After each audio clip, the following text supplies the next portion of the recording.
set your coaches and pros, the X's and O's. This is the best. When we do what we know, so let's go.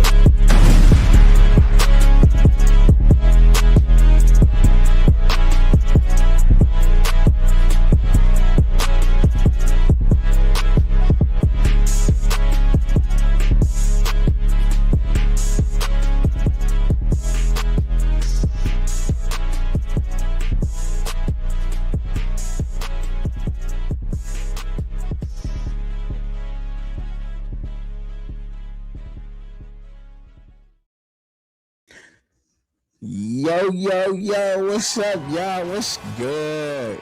What's good with it, y'all? What's good? What's up? As y'all all see on the live, we all seen it.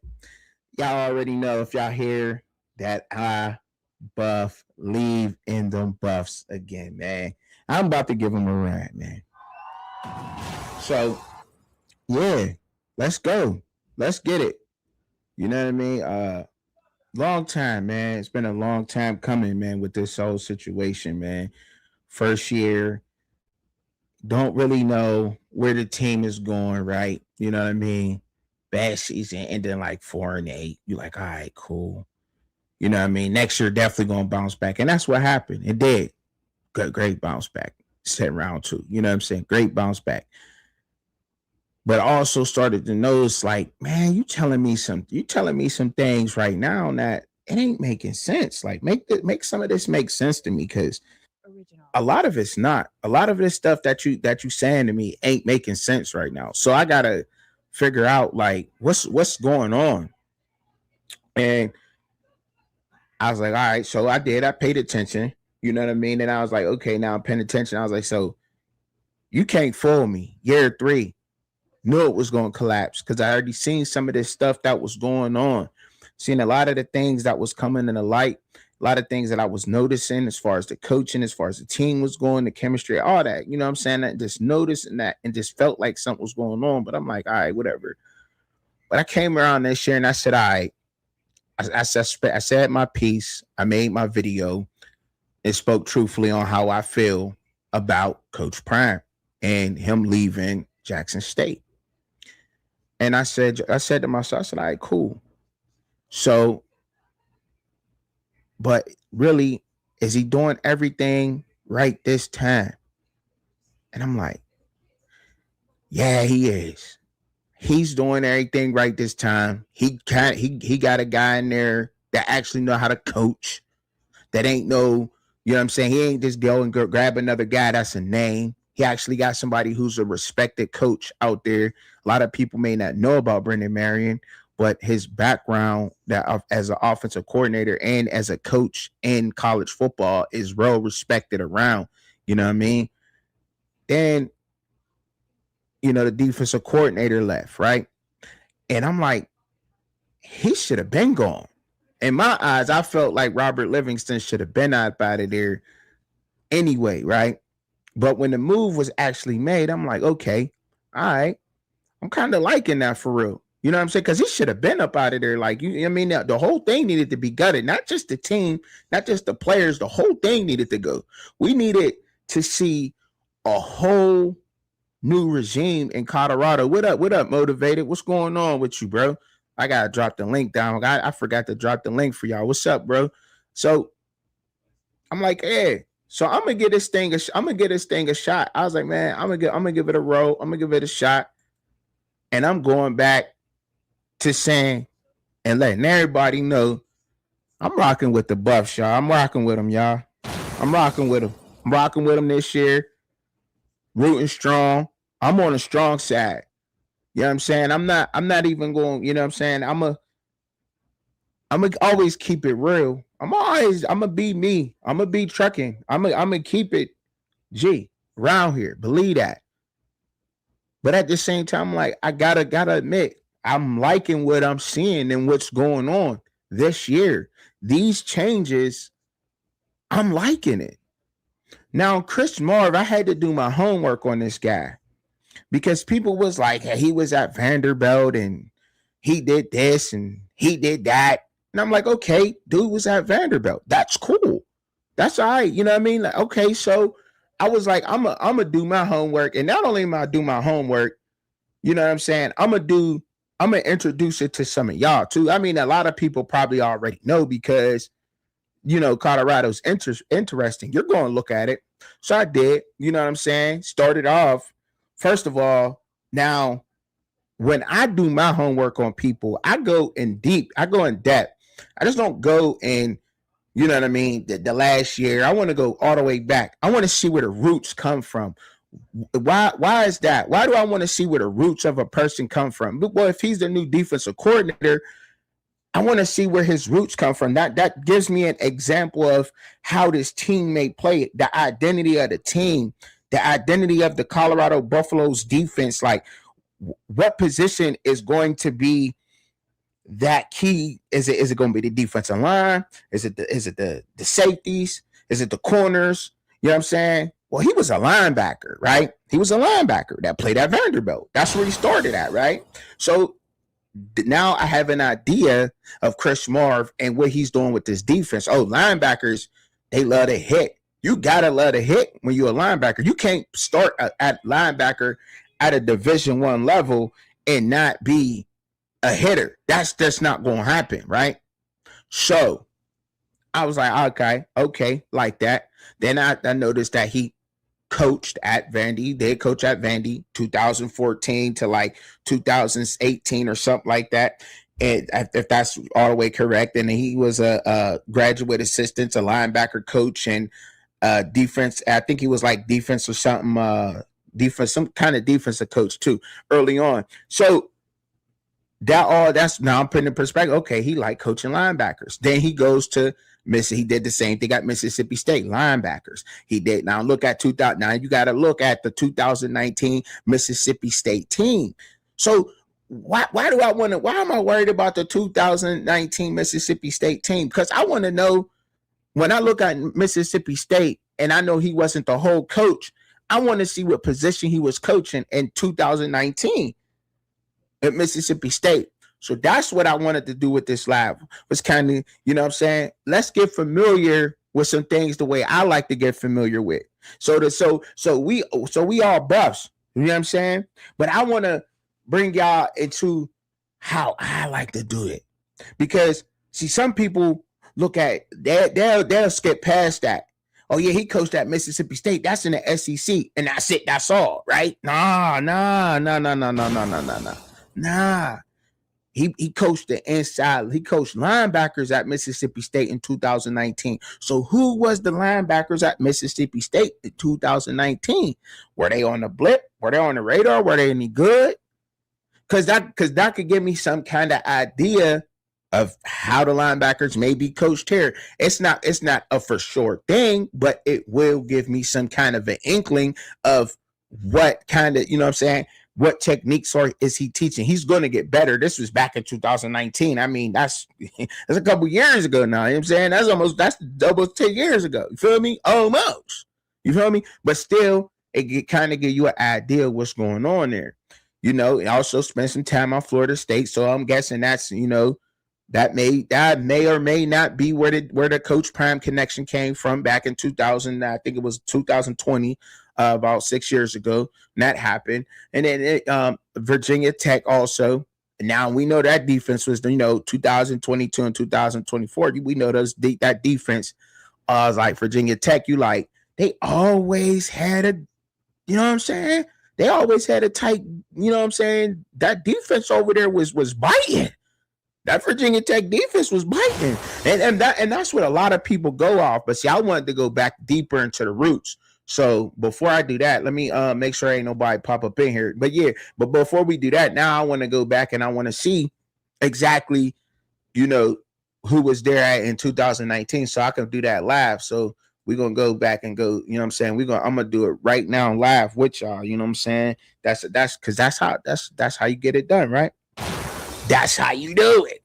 You know what I'm saying? 2019 linebackers at Mississippi State. All right, let's see who they was. All right, let's see. All right. Let me hold up. Let me pull it up on the screen. So y'all know. So y'all know exactly what I'm doing. Like this is how we keeping it right here. You know what I'm saying? We doing it right here live all together. You know what I'm saying? Nobody's left out in this. Y'all know. Y'all see me doing it right with y'all. I'm right here with y'all. Y'all right here with me. Appreciate it. Make sure y'all hit that like button too, and share the live out too, so everybody know that we up in here, man. We talking buffs. You hear me? Y'all make sure we get that done. So 2019 linebackers, Mississippi State. That's what we want to look at, right? Because I want to go back to the roots. You know what I'm saying? Because that now I'll get a better feel. And we gonna look at Florida States too. You know what I'm saying? Because see, I just came into this back in like 2000. I started doing I want to say 2023. You know what I'm saying? So 22, I kind of got a little idea. You know what I'm saying, of what's going on. But 23 is when you know what I'm saying, I think I started my channel. My channel's a little older than that because I always had one, you know, listen to music or whatever it was. But still, nonetheless, but all right, Mississippi State, 2019 linebackers at Mississippi State. Who were they?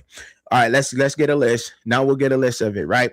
So we looking at Willie Gay Jr., Leo Lewis, Nathaniel Watson, playing in a 4-3 base defense under the coordinator Bob Shoop. Okay, but we all know that he was the linebacker coach. Bob Shoop was the DC, but he was a linebacker coach.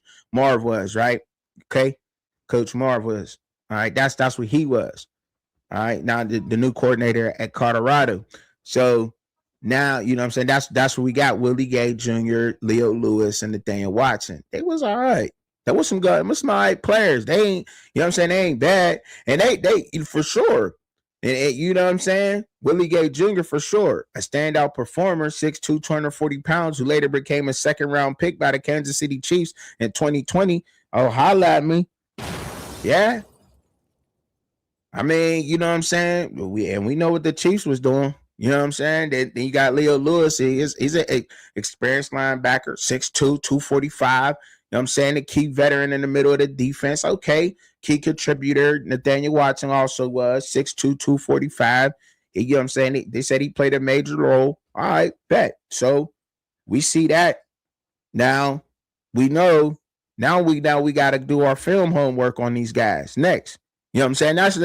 That comes next. Because not only do I want to see it, but now I know, okay, now I gotta go check out and see what actually they did. But let's keep it moving. Let's keep it moving. I don't want to bore y'all. I just want to, you know what I'm saying, y'all want to roll with me on this quick journey. Now we go to Florida State. 2020, 2021 Florida State linebackers. Can anybody tell me who they was before I even type it in? Let me know. Let me know, y'all. 2000. Let me know. If you already know who they is, let me know. Holla at me. Put them down there in the chat if you already know. Because you know what I'm saying? Put them down there. Let me know. I said 2000. What was it? The 2000 what team again? 2020. That's 2020, 2021 linebackers at Florida State. That's what I need to. That's what we about to look at right now. All right. All right. That's what we doing. Getting familiar. Not that's what I'm gonna start with. We start getting familiar with the coaches. Then we can go to the players. We can go to the players too. You know what I'm saying? We'll do the players, whatever. All right. All right. Anyhow, Chris Marv is there. The 2020 Florida State 2020 linebackers, the offers. Okay. I see offers. I want to know who is the linebackers. But Chris Marv's name's obviously pops up, but so I guess we gotta go to they don't want to show. I don't know why. That's crazy. I popped it. That popped up crazy. Let's go 2020 linebackers at Florida State. Let's not make it sound so confusing. Sometimes these computers will do that. Sometimes they'll do that to you. You know what I'm saying? See, look at that. Psh, easy work, right? Easy work. All right. So the linebacker, the unit was headed by Amari Gaynor with significant contributions from Stephen Dix, DJ Lundy. Oh, we know DJ Lundy. He was a beast. Remember, Lundy was supposed to go to Colorado. What was that? A couple years ago, Lundy was supposed to go over there, but I think he wound up, didn't he? Yeah, a couple years ago. So Lundy been around. I remember Lundy. Kalen Deloach, all right, operating under a new defensive staff, the group rapid development for Gaynor. Okay, so Amari Gaynor. Let's look. Okay, so now we got to see that name, right? We see that name. What did he do? Let's look at him. You know what I'm saying? And it's going to let us know. Amari Gaynor was a top contributor who played, and he played all 13 games. 2019, continued as versatile playmaker to 2020, splitting time between linebacker and edge positions. A true freshman who earned his early praise. Stephen Dixon Jr. was a true freshman who earned his early praise for performance during the tour duty workouts in the middle of a defense. I like that. See, I like that. And that's why I wanted to look at the coaches too. See, I like what I just saw just now about it. And why do I like that? You said DJ Lundy. Okay. All right, motivated. I see you. I see you out there. I see you. He on this ish. So yeah, so that's what I wanted to do. Cause now I got a better now this kind of gives me a little bit of information on like development. If he took a true freshman and Stephen Dix Jr., if Coach Chris Marv, the defensive coordinator at Colorado right now, took a true freshman back in 2020 at linebacker in the ACC, Florida, we talking Florida State, right? And he got early praise for his performance, all right? And his workouts in the middle of the defense, all right? Tour duty or whatever. That's a true freshman, all right? Now we know he can develop. So now we get now okay, you got a history of developing. So now I feel comfortable him being up that Colorado because I know the linebackers is going to be developed, even the young ones that's going to come in. Now, hopefully we get some younger guys, you know what I'm saying, get some of that recruiting in and get some of them younger guys over there in Colorado. And now we know they're going to be developed, you know what I'm saying, because there's a guy there that does it. Now, a lot of people don't know his background or whatever, man, but they developing them guys. That's his position. I don't care who's a different defensive coordinator. That's why I wanted to look at what his position was and on that team. You know what I mean? Because he knows what it looks like. He definitely was part of that linebacker core over there. And they say that, look, return to provide experience. Okay. That was Lenore Warner. He was a linebacker. Okay. And then 2021, I'm guessing that was probably the same thing. 2021 over there at Florida State was probably the same thing, right? Over there, same linebackers, but now a primary linebacker who emerged as a starter in 2021, Kelly Deloach did. In 2021, Amari Gaynor, known for his versatility, speed, and often playing outside. So he knows what the hell he's doing. That's good. Now, I'm glad I didn't get caught up in that little video that that's been going viral of my man getting down on his knees, catching that paw stick in his mouth. You know what I mean? And I call it the paw stick because it, you know what I mean? You don't know when it's going to drop, but y'all know what I'm talking about because I'm sure y'all seen it. But anyhow, I'm glad I didn't get caught up in all that. But now, you know what I'm saying? I'm paying attention to what's going on and we seeing what's going on together. These dudes know how to coach. See, I'm always talking about coaching. And people coming in and development. Y'all know how I feel about development. Y'all know how I feel about development and the lack that I feel that there was going on up there, right? So now we seeing guys come in there that can get this job done, developmental wise, that can also, you know what I mean, get younger guys and get older guys in position and had them clicking on all cylinders and a depth. And it's also saying he has a rotational depth, right? You know what I'm saying? So I'm liking that. I'm liking what I'm seeing, y'all. I'm not gonna lie. I'm loving what I'm seeing, man. I'm not gonna lie, y'all. I'm not. Now, I mean, we can go to Virginia Tech if that's what y'all would like to do. He was the defensive coordinator over there at you know what I'm saying, in 2022 and 2024. We could just, you know what I'm saying, we could all look it up together. Like I said, that's what we doing. We're going to look it up together. And why am I starting with the defense? I feel confident enough about the offense, right? That an ex-head coach is now running it. You know what I'm saying? And he don't have all the responsibilities as a head coach. He just has to focus on the offensive unit, right? And get that to clicking.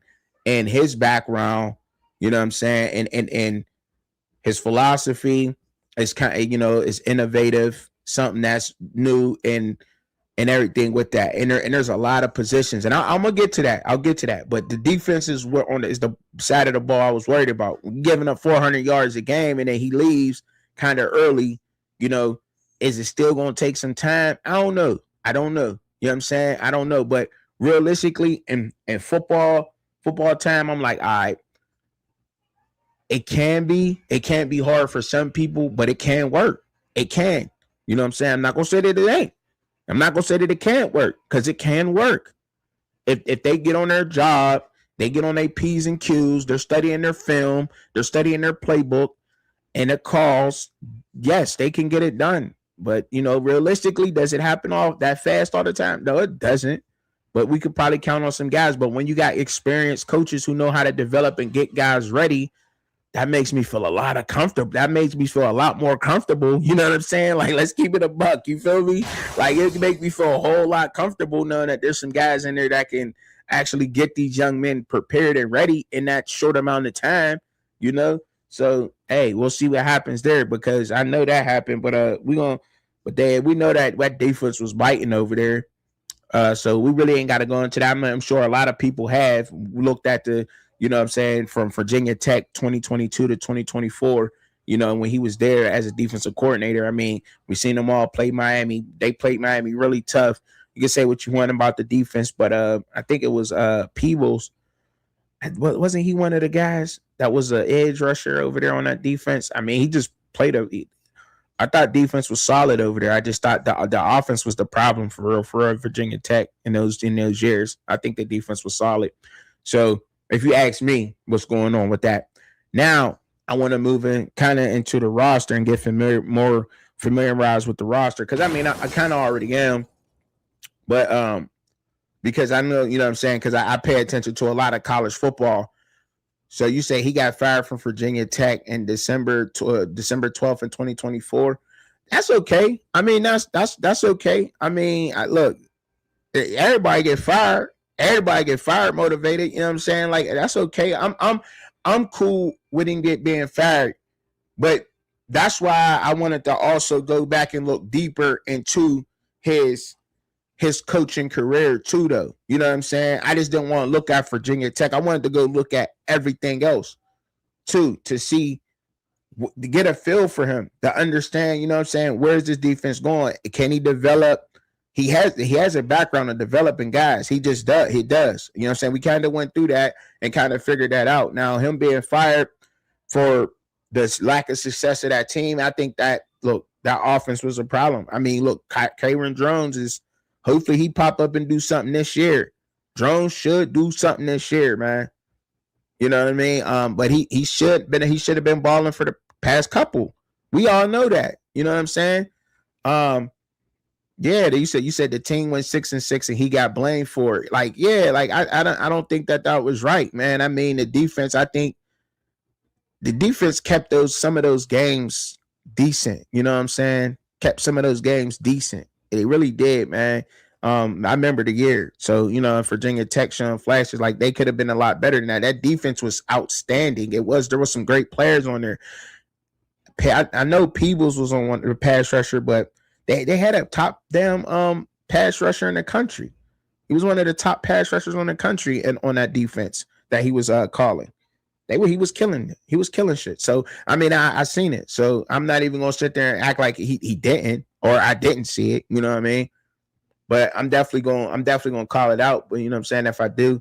But so now I want to talk about the go-go and how confident I am with this go-go offense, right? Because I think we already looked at the philosophy of the go-go offense, right? But once again, this is a whole new live, and some people just don't like going back and looking at old videos and looking at old lives. I don't know why. I don't know why people don't take the time out to look at old lives or whatever. So we'll go into the philosophy of the go-go offense once again. So go-go offense philosophy. We'll do it again.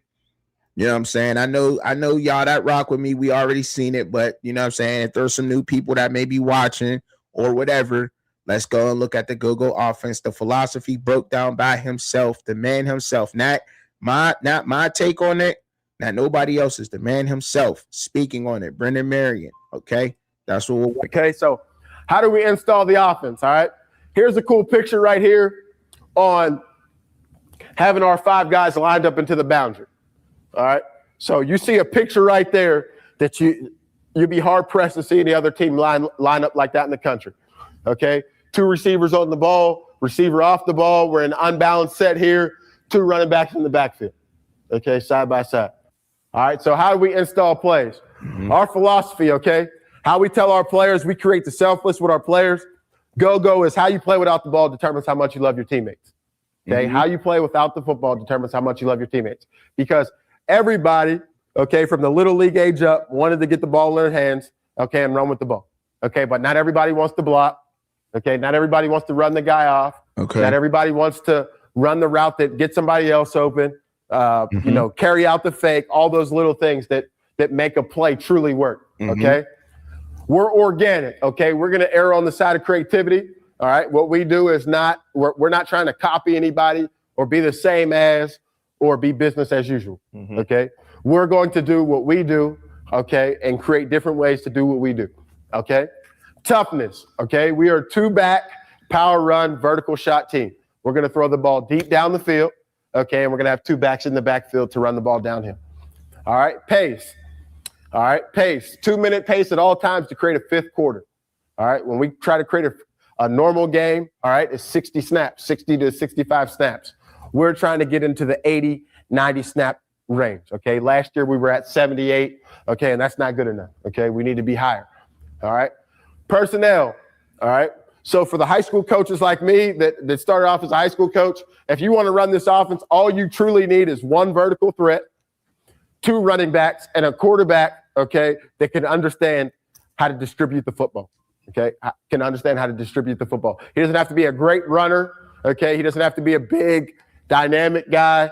Okay, we've had quarterbacks who couldn't run and still ran for yards, and we have quarterbacks who can run and run for a lot of yards. It doesn't matter. Okay, either one will help you. All right. So we got that understood. So that's by the man himself, and I ain't want to interrupt that. So we got that understanding now for those out there, people out there that maybe not understand that once again. It's a fast-paced offense. It's a fast-paced offense that is all offenses are required to try to, can get the best mismatches on defense. However, this is doing this a different way. Now, when you looked at the beginning of the video, so you go back, I'll go back to the beginning of the video and I'll kind of just keep it on pause because I don't know if I can see how do we install the way that these if you got to really pay attention to how the wide receivers are lined up. You got two guys on the line, right? It looks to be 2 guys on the line, 1 receiver off, almost as if they're like in a wishbone formation type. You know what I'm saying? Out there on the outside. And then you got 2 backs that's on either the right side or the left side of the quarterback. That is going to that's overloading a side over there, right? Okay. So you gotta so we gotta do the math with that real quick. So I kind of give y'all a rough draw. Look, I ain't no pro at this or nothing, you know what I'm saying? Y'all learning, I'm learning with y'all for real. You know what I'm saying? I'm learning with y'all. You said basketball on grass. Like she got jokes. What up, Law Dog? You up in here, bro? I didn't even know you was in the back. What up, bro? What's up, man? What up with it? What's up, man? Ain't nothing, man. You know what I'm saying? Up in here, you know, I'm going through the go-go. I was just about to I was just about to kind of break down and kind of draw and what the go-go is looking like on the field, because you really can't see the way that the offense look on, yeah, I mean the way that they're set on this on the screen right here where I got up right now. You can't really see what's set up right there. So break that shit down, coach. Let me see what you got. I'm gonna try. I'm trying. So you know what I'm saying. I'm gonna try. You know what I'm saying. I'm gonna try. I'm trying to. All right. So you got 5 guys. You got your 5 offensive linemen. All right. Then you got 1, 2, 3 receivers there. So that's 8, 9, 10, 11. All right. So this is what I got. Now I don't know if y'all can see this, right? Can I see that? Oh my God, this nigga Chubby crazy. Nigga, I'm thinking you got that shit on the screen or some shit. This nigga got that shit on a piece of note. No, like I ain't got no, like I ain't. Hold on, let me see. I don't even know if I could draw it on the screen because I'm trying to because I can't draw it on the screen. See, I ain't got the shit that you know what I mean that I need for that on the screen. I ain't got that yet, but it's just offset. It's really just you know what I'm saying. It's a loaded. One side is just loaded with players. Just picture that, okay? All the players on one side or either side is how he got the formation set up to be. All right. That's just how it is. Now, he also said it's a fast paced offense. He's trying to run, what was it, 80 to 90 plays. So it's 2-minute pace offense all the time. So anybody that's got questions, like you be like, dang, that's a lot of plays. It is a lot of plays. That's a whole hell of a lot of plays. But now, do we got the personnel to run that? I would say absolutely. Absolutely. That's why he went out and grabbed a lot of receivers. You know what I mean? That's why he went out and grabbed DeAndre Moore from Texas. That's why he went out and grabbed Hakeem. That's why Hakeem Williams, Gibson and Quentin Gibson still there. Cam Perry, Joseph Williams. You know what I'm saying? We could keep going. There's a lot of receivers that Colorado got Caleb Mathis. He's definitely gonna get some burn this year. He's been around for some time. He's earned his stripes. He should get some touches, important touches with the Rock this year, no doubt. There's some guys they brought in from Sacramento State. One Danny, can't pronounce his last name, but then you got Ernest Campbell and Danny Scudo or something like that. I can't pronounce his last name. I'm bad with last names, but that's you know what I mean. So there's a lot of receivers that's there. So the question is like, this is a selfless offense? A lot of off. Now listen, that I know that kind of don't explain everything of it being selfless. All right, but let me try to put that into context and what I'm saying. You got to go out there, do your assignment, fast pace, and be okay with coming off, getting a breather, letting somebody else come in, put in the work.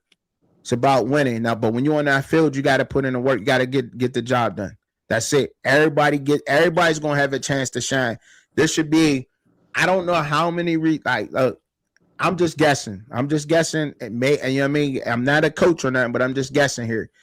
Should maybe be at least 7 receivers getting some burn from, you know what I'm saying, from his past history. 7 receivers should be getting some burn every game.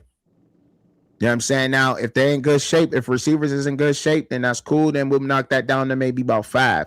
So I'll say about 5 to 7 receivers should be getting a rock in this game. But you got 5 to 7 receivers that can ball, that can get the job done. So I'm confident in that. I'm feeling pretty good with the wide receivers. Okay. Now he said you need 2 good running backs. And I'm like, all right, so where's the running backs? Who's the 2 good running backs? Now you could say, well, okay, I don't kind of know. So I'm gonna go off for the guys that I seen carry the ball at Sacramento State.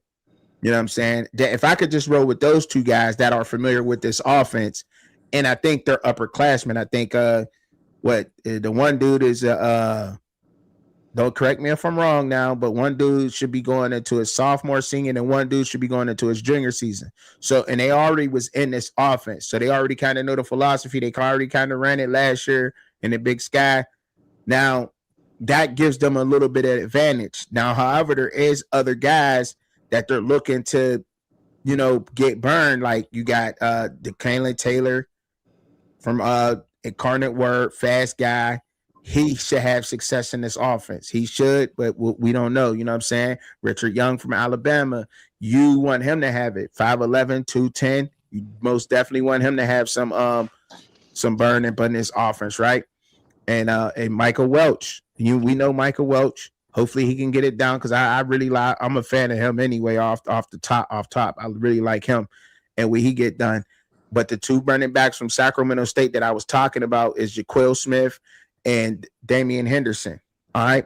Those guys already was in this offense. They already familiar with it. You know what I mean? That's why he brought those guys over. They're going to show those other guys the ropes. And they're going to be selfless because it's fast pace. It's 2-minute pace at all times. 80 to 90 snaps. You know what I'm saying? That's what they're trying to get per game. It's like 2-minute drill. That's all it is. For anybody out there that I might be confusing, that's all it is. 2-minute drill. Every time we hit the field, we're in a 2-minute drill situation. Let's go. Now, there was always questions and concerns about Juju being or not being a big running quarterback. Well, we just heard the man himself once again on the video I played say that you don't need a fast quarterback to get this job done. To have this offense clicking on all cylinders, you do not need a fast quarterback. He just has to be smart with the ball, pretty much. That's, you know what I mean? That's not what he said verbatim. You go back and listen to him what he said verbatim, but he said you just need a quarterback. We've seen slow quarterbacks in this get some yards, but we've seen fast quarterbacks get a lot of yards. I wouldn't say Juju slow. I wouldn't say he's fast. I say that he's enough to threat. He's enough to put a spy on him. I would not put a spy on Juju. That's one thing. I mean, I seen him run a little bit, and look, he was getting some yards on them dudes, and I'm like, okay, if y'all don't, you know what I'm saying, put a spy on him, or if the defense can't contain him, you know what I mean, he's going to eat you up. He'll eat you up, right? But that's nonetheless, he still got a good arm. And the man himself just came out and spoke and said that he has $1 million arm. Like, when you got a coach saying that, respected as Brandon Marion. Now, that's one thing for Coach Prime to say something, because we know Coach Prime be going off and he'll say something that's crazy. But when we hear Brandon Marion say that he got $1 million arm, you better believe it. He got an arm. Like, he thinks Juju's going to run this offense and be very efficient in this offense. And look, I'm not going to deny and say that he's not, because I don't think he had a quarterback like Juju last year at Sacramento State. I think that's what he was missing, was a quarterback. To be honest, if we're going to be honest, if you go back and you watch some of them games, you'll be like, yeah, he was missing a quarterback.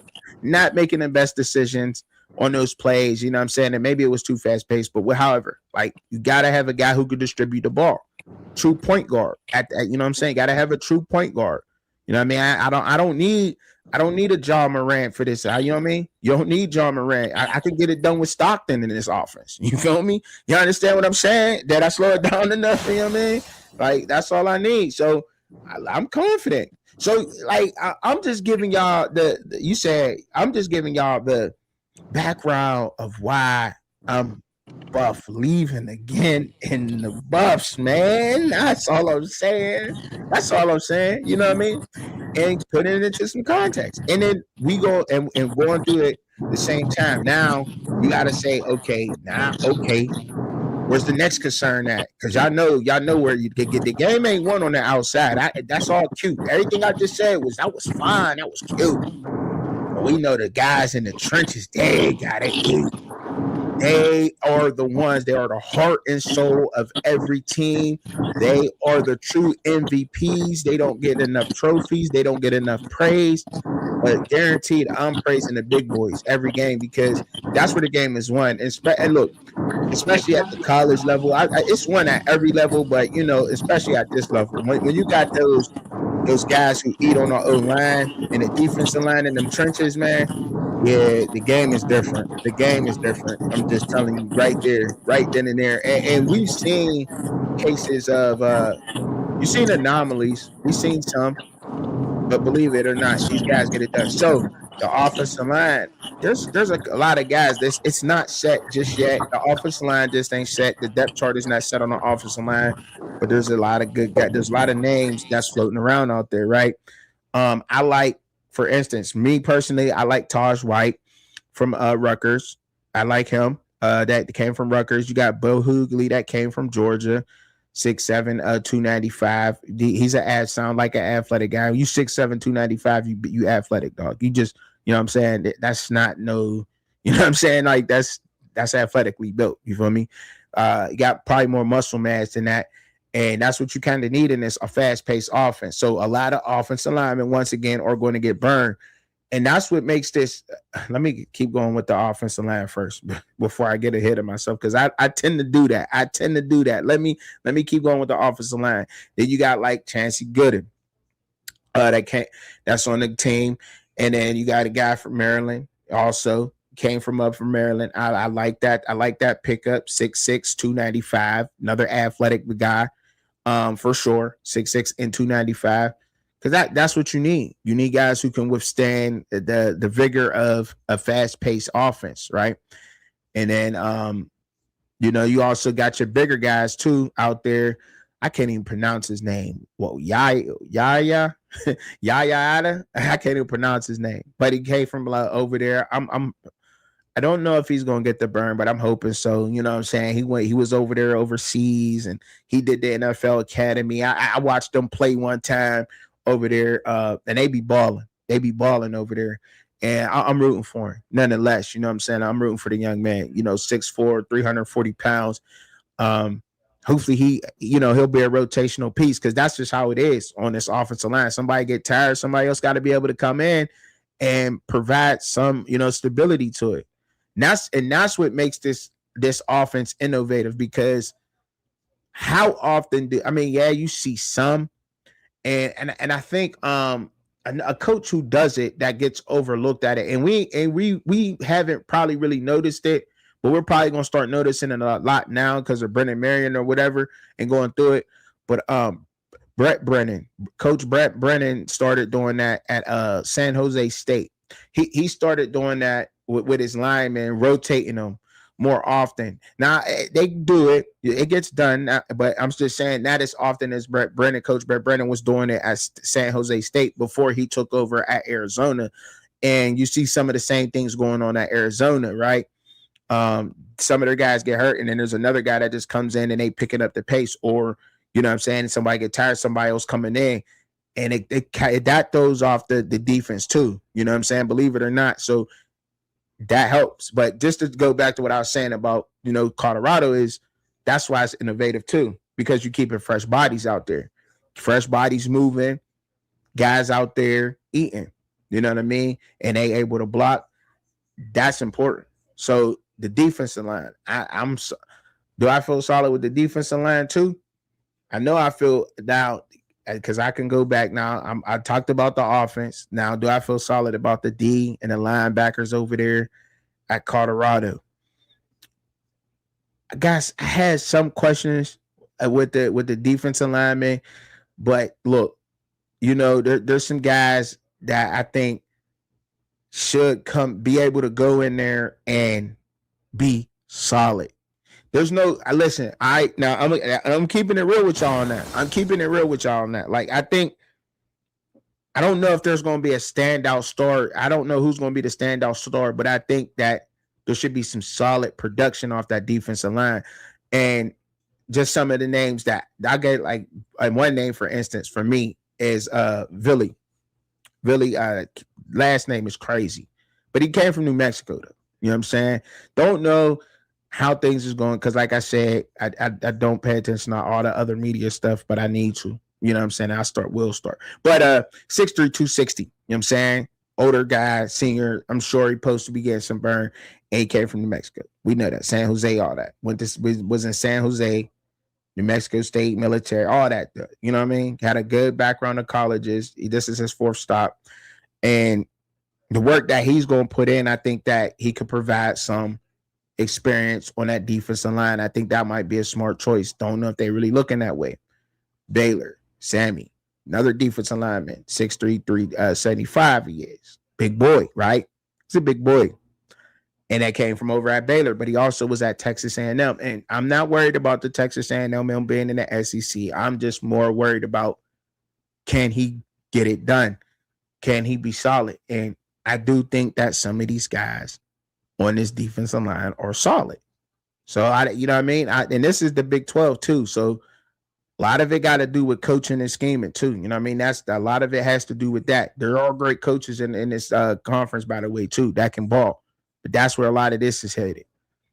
Now we got to go to linebackers. Now I'm gonna go to the linebackers. I gave y'all the names of the guys that I like on the D line. Anybody else that want to surprise me? I think I heard a lot of people talk about Cedric Smith, Tyler Moore. I heard people mentioning him, come from Coastal.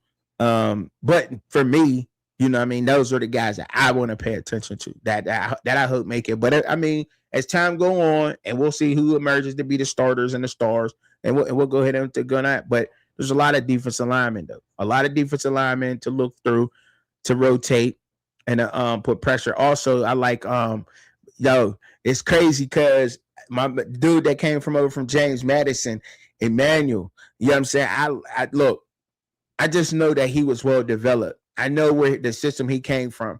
Not only did he spend time with Kurt Signetti, but he also spent time with Bob Chesney, that's coaching up at UCLA now.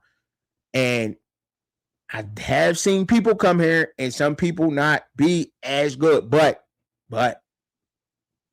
that's with the old coaching regime. I'm liking who's in the coaching positions now. And I think that these guys are going to continue on doing the same thing they were doing at their previous schools. I just think so. You know what I'm saying? They'll be solid. DBs, I'm not really too concerned I shouldn't be concerned with that. I mean, Blue Carter coming back over. Well, he should have been over here. Blue Carter should have been there.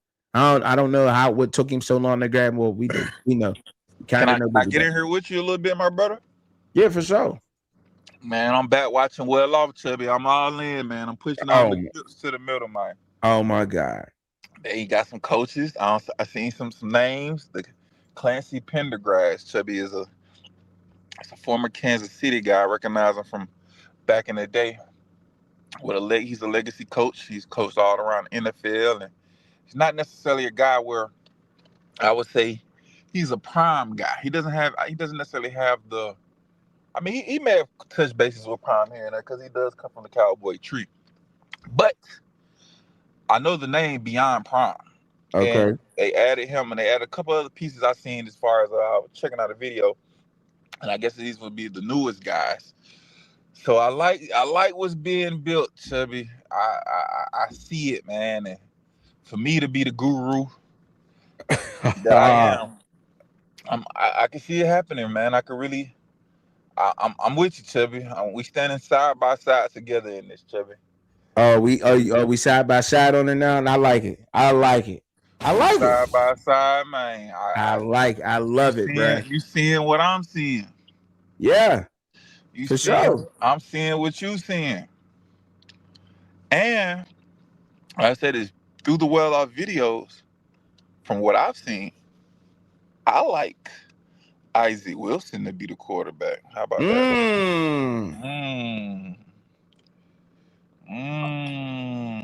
You like Isaac Wilson running it? I like Isaac Wilson running it. Why is that? Because if you look at that Utah system and you look at Devin Dampier at Utah and you see how freaky and the system they ran, it has some nuances and some scheme things that I think translates to the ability of what Isaac was, basically, how you mature and you grow up in a system. Uh-huh. I think Isaac might have some juice, man. And I'm saying with that, you might see two. What about two guys at quarterback? How about that? I like that. Hey, I like that. You know how you got two running backs in the backfield? Two running backs and two quarterbacks running the O.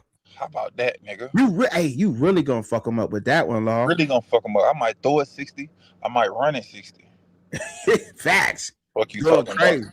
And they gonna have to account, and they're gonna have to account for him too. They're gonna have to account for Isaac Wilson. He getting in that quarterback. They're gonna have to account for him. You know what I'm saying? That defense gonna have now you gotta pay attention to him. You for sure getting a spot. That's one man less.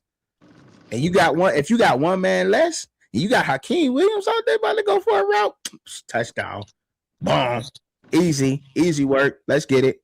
Holla at me, deuces. Just like that. Pew, out. You already know.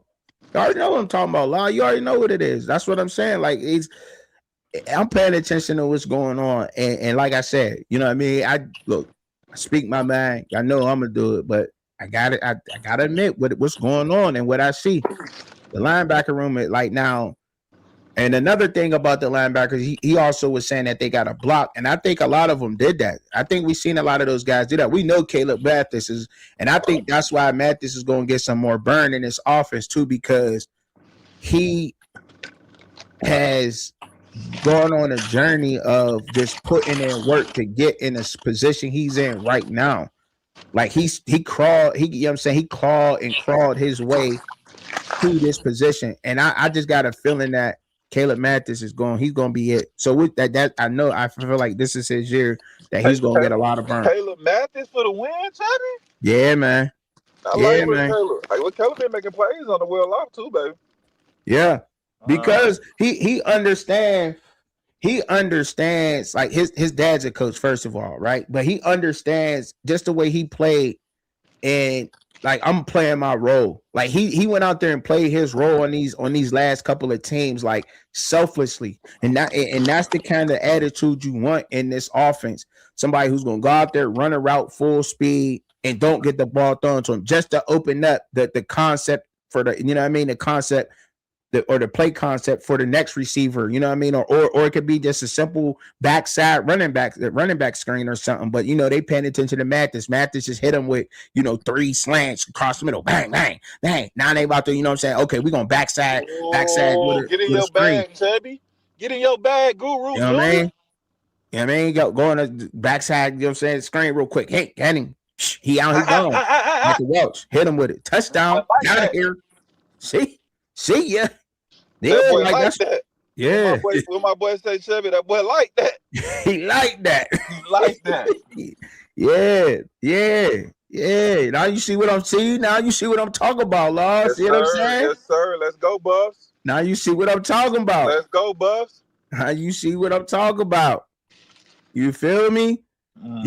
He said, if you put Juju on that bench for that white kid, he gonna lose his mind or what? Nah. See, that's the thing. You ain't even gotta put him on the bench. They gonna both be out there getting their burn. See, Isaac Wilson, he's a running threat, right? So you already know what it is with him, and he looking good throwing a ball. All said. And when I think Isaac Wilson, the Utah quarterback, I'm thinking a little bit what Dan Perry was doing. You know what I mean? He's gonna run. You got to be athletic. And what did you say? Marion said this scheme is a selfless scheme. Yes. This scheme is what you're willing to do without the ball. Without the ball. That go for everybody. Without the ball. Everybody got to put in work in this off. Everybody, not just the O-line. It's going. All right, we're gonna see something, man. I gotta say it. But they're gonna make me say it. They're gonna make me say it, Law. Say it. I believe again, baby. I believe. I buff leave again. For real. And I broke it down. Not only did I just say it, but look, I gave y'all the context of why and where I'm coming from with this. I look at football, pay attention to the sport, looking at it. And I'm like, all right, look, I can't knock and say that he went out and made bad moves. Can't say that. Can't. Yeah, everything do gotta click. Everything has to click. Everything, all the coaches, everything has to, you know what I'm saying? All the coaches got to fall in line. Everybody got to buy into Chubby, what we got to understand is, let's not be so cliche about things, because in the everyday world, right, there's business opportunities and careers or jobs, an opportunity of some sort. Mm-hmm. It's a standard and it's not being met. And when it's a standard and it's an opportunity there and it's not being met, to achieve things you haven't achieved before, you bring in new people, right? So at the end of the day, everybody bring in new people to get success and achieve new shit. That's just the name of the game. Right. You see what I'm saying? And so what we have established is a structure of how it's built. Oh my God. Can I get a man? Listen, I almost asked for an amen. I almost got in my prime bag. Got in my prime bag. Oh, get in it. I almost got in my prime bag. What prime say? Supposed to clap right there, baby. Hey, man. To finish it off though, I would say to opportunities and structure and to go to new heights, you gotta add new people. So you gotta shake things up. Shit gotta be new. So I don't want to hear about what it used to be, because we out with that regime. Coach Hart is in the backseat position like he should have been. We brought in other guys and new faces and new brands and fresh blood. Like, we are now in a gravitas situation to push forward. You see Mm-hmm. what I'm saying? Gotta be. Yeah. Yeah, I see what you. I see. Yeah, I see what you're talking about. You're on point with it. Gotta be. Gotta be that way, bro. Got to. It's in this. Look, it's looking like that right now. Everything looking good. It's looking gravy. It's looking great. He talked about the motivator said he gonna look back at AR said he gonna look back at this live in November and he gonna be laughing at me. Well, we're gonna see. I mean, lose or win. That's I'm Right. putting. And then at the end of the day, like my thing is this: What's that? good or bad, they still gonna watch it. So I mean, and good or bad, you still gonna be all in, all ears tuned in. So shit, what does it matter? I like see. See, the thing is that, and you're right. They all good, regardless, good or win or lose. It's going to be tuned into win or lose. That's a fact. That is a fact. But the thing is the moves has been made. Like that, the moves has been made. There's not only the team, the coaches, all that gold jacket. That's out of there. Let me get some respect in the building. Let me get some guys that know what they doing. Chubby. Talk, Chubby. Let me get some guys who know how to develop the position in here. Let me get, you know what I'm saying? And that he went, not only did he go and grab coaches, then Chris May just fell into the position. And y'all we just think he just fell into the position. Like, hungry. Nah. Hungry, Chubby. Nah. He hungry. Yeah. Yeah, he is. He got a chance to redeem himself from what happened. But see, and then you say he got fired back in 2014 from Virginia Tech. Yeah, but that's why I went back.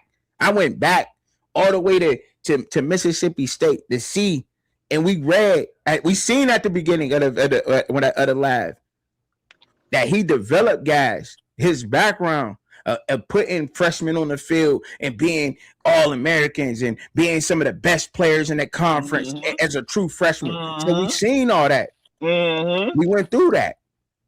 Now, you know what I'm saying? Now we just got to see what's going on here. Am I talking about a 10 win season? Yeah, I don't know. You know what I'm saying? I started off at 5, but now I'm starting to think like it might be more like 8, 9 of them things, man. You know what I'm saying? Hey, but I'm gonna play it. I'm gonna stay safe. I'm gonna stay safe with it. You know, I'm like, all right. Chubby, we ain't number 2-3 days of spring ball. Got damn. Tell the fans wait. Tell them wait on it. Just wait on it. Just wait on it. Just wait on it, Lord. Just wait on it. He said we need to run that back live real quick. Why we all right now? I'm kind of curious why we need to run it back live real quick. What's up? Holla at me, y'all. What's going on out there? I see the comments. I want to answer some of y'all questions or whatever, and y'all questions are concerned. Okay, AR, he just came up. He said, I'm kind of thinking that, man. Hey, I'm like, look, man. I'm not gonna come out and say 9 right now. Mic check. Not right now, neck bone. I'm not gonna say 9 for sure right now. Like stamped. I'm not stamping that 9. I said I was thinking it. Y'all gotta now put that in context now. You can run it back. You can rewind it. I said I was thinking it. I didn't say it was. Okay, you gonna stand on 8 or 9? Which one? I didn't say that. I said I was thinking that. I said I started off at 5. I said, but now I'm thinking. I said I'm thinking. I ain't say I was stamping nothing. I said I ain't stamping nothing. So you backpedaling? No, I ain't backpedaling. We talking about backpedaling? Oh, you want me? So what you want me to stamp something? Yeah, now. You want me to stamp it? Yeah. I need an 8 or 9. I need you to stand on either 8 or 9. Man, I'm stamping 8 right now, man. Stamping it. Wow. Yeah, Chubby. Stamping it. Yeah. Stamping it. 8 right now. Yeah. Right now, bro. Right 8 of them things. 8 of them things, bro. Okay. 8-piece chicken, nigga. So yeah, 8. So if they win 7, I don't want to hear. They didn't win 8 because I'm going to pop on that 7 too. No, you. No, yeah. Yeah. I'm going to pop it on that too. That's one less. I need you to stand on 8. I am. I said I'm standing on the 8. Okay, so 7 doesn't meet the goal. Man, 8, man. I'm standing, man. 8. I'm standing on it because my man. Okay, just so for you, AR. Just for you. Okay, so if you pull up the schedule, you got to tell me 8 wins. Huh? If you pull up the schedule, you got to show me 8 wins. I got to show you the 8 wins right now. Yeah, off the schedule? yeah. All right, bet. All right, so we gonna. All right, that's what we doing right now. All right, the 8 wins. All right, bet. Bet right now. I don't know. You laughing? You laughing? You laughing? I'm gonna be the one laughing. I'm gonna be the one laughing. I'm telling you. All right, watch me now. I heard this all last year. All right, hold on now. Well, I'm gonna be laughing. I'm gonna stamp it. You made me do it. You know who the OJs are? What? You know who the OJs are, right? What? The orange juice? No, the OJs, the R&B group. Oh, you put what in? You put what in your orange juice? No, I'm saying, have you heard of the OJs? Oh yeah, the music group. Yeah, I know the music group. The OJ. Yeah. They got a song called "It's the Same Old Song" with just a different meaning. Oh man, you think it's gonna be that? Come on, dog. Come on, dog. Hold on. Then you got it. Then that means AR. You got to stamp it, nigga. What's your stamp? Yeah, what's your record prediction? I'm stamping 4. I'm stamping 4. 4. 4. 4. FOUR. Okay. Well, okay. Well, then let's start with your 4, and then Chubby should be able to, if y'all agree, type shit. Chubby should have 4 more, right, for the 8, right? Yeah. Okay, so pull it up then, Chubby. I am. I'm getting it pulled up right now. And let's see what AR talking about, because I got him beating Georgia Tech. Yeah, I got him beating Tech too. Why you got him beating Tech? They don't have a quarterback. A quarterback? So that's the only reason you got him beating Tech? Yeah, you got to have a quarterback to score points. Okay, so that's one right there. So that's one. That's one of your games, right? That's one of your games, Georgia Tech, right? You got them beating Tech. Yeah, okay. I can't stand Georgia Tech. All right, who else? To a Bulldog. I can't stand Georgia Tech. Who else? Weber State. Okay, yeah. Who else? That's 2. That's 2-0, ain't it? Yeah, that's 2-0. Yeah, starting off 2-0. Yep. I got Cincinnati. So hold up. So you got them beating Northwestern? No. What? Keep it going. No. Chubby. Okay. Baylor? No. Texas Tech? No. What? Okay. Utah? No. Did you watch the Utah game last year? Okay, go ahead. Okay. Oklahoma State. No. Let me answer this question for me though. Did you watch the Utah game last year? Yeah, I seen the Utah game last year. Okay. I seen the Utah game last year, but I also seen their head coach up out of the door though. So you know what I mean? All right. And I know what CU got in here. So I you know what I mean, but we'll go through it. Go ahead. So we be back on it. Oklahoma State. No. That's a dub. You're lying. Kansas State. No, it's not. Go ahead. Kansas State. They about to play that quarterback for North Texas. That's one of the best quarterbacks in the nation. Go ahead. He all right. He gonna get. That's why they gonna beat him. Go ahead. What are other 2 wins? Go ahead. Okay, what's the next game? Kansas State. No. That's at Folsom Field. That's a dub. Come on. That's no. Arizona State. No. Shout out to Omarion Miller too. Shout out to him. Man. Homecoming at Folsom Field versus Houston. No. All right. Cincinnati at Cincinnati. Okay, that's a win. Okay. UCF. That's a win. And that's it. And then you on to the Big 12 championship or whatever. All right, it's next after that. See, the first 2 and the last 2. The first 2 and the last 2 you think is wins. All right. So where my 8 coming at, right? Okay. Yeah, I'm getting Tech. I got them getting Tech. They getting Tech. That's counted. What's that? 1 right there, right? That's 1-0, Chubby. Okay, 1-0. They starting off 1-0. Weber State. That's a dub. 2-0, Chubby. Northwestern. That's a dub. Gonna be a tough 3-0. one up there. Let's go, Buck. Let's At go, Baylor. Buck. Hold on. At Baylor. That's a dub. 4-0. Let's go, Buck. Okay. This This is where it get rough for me at.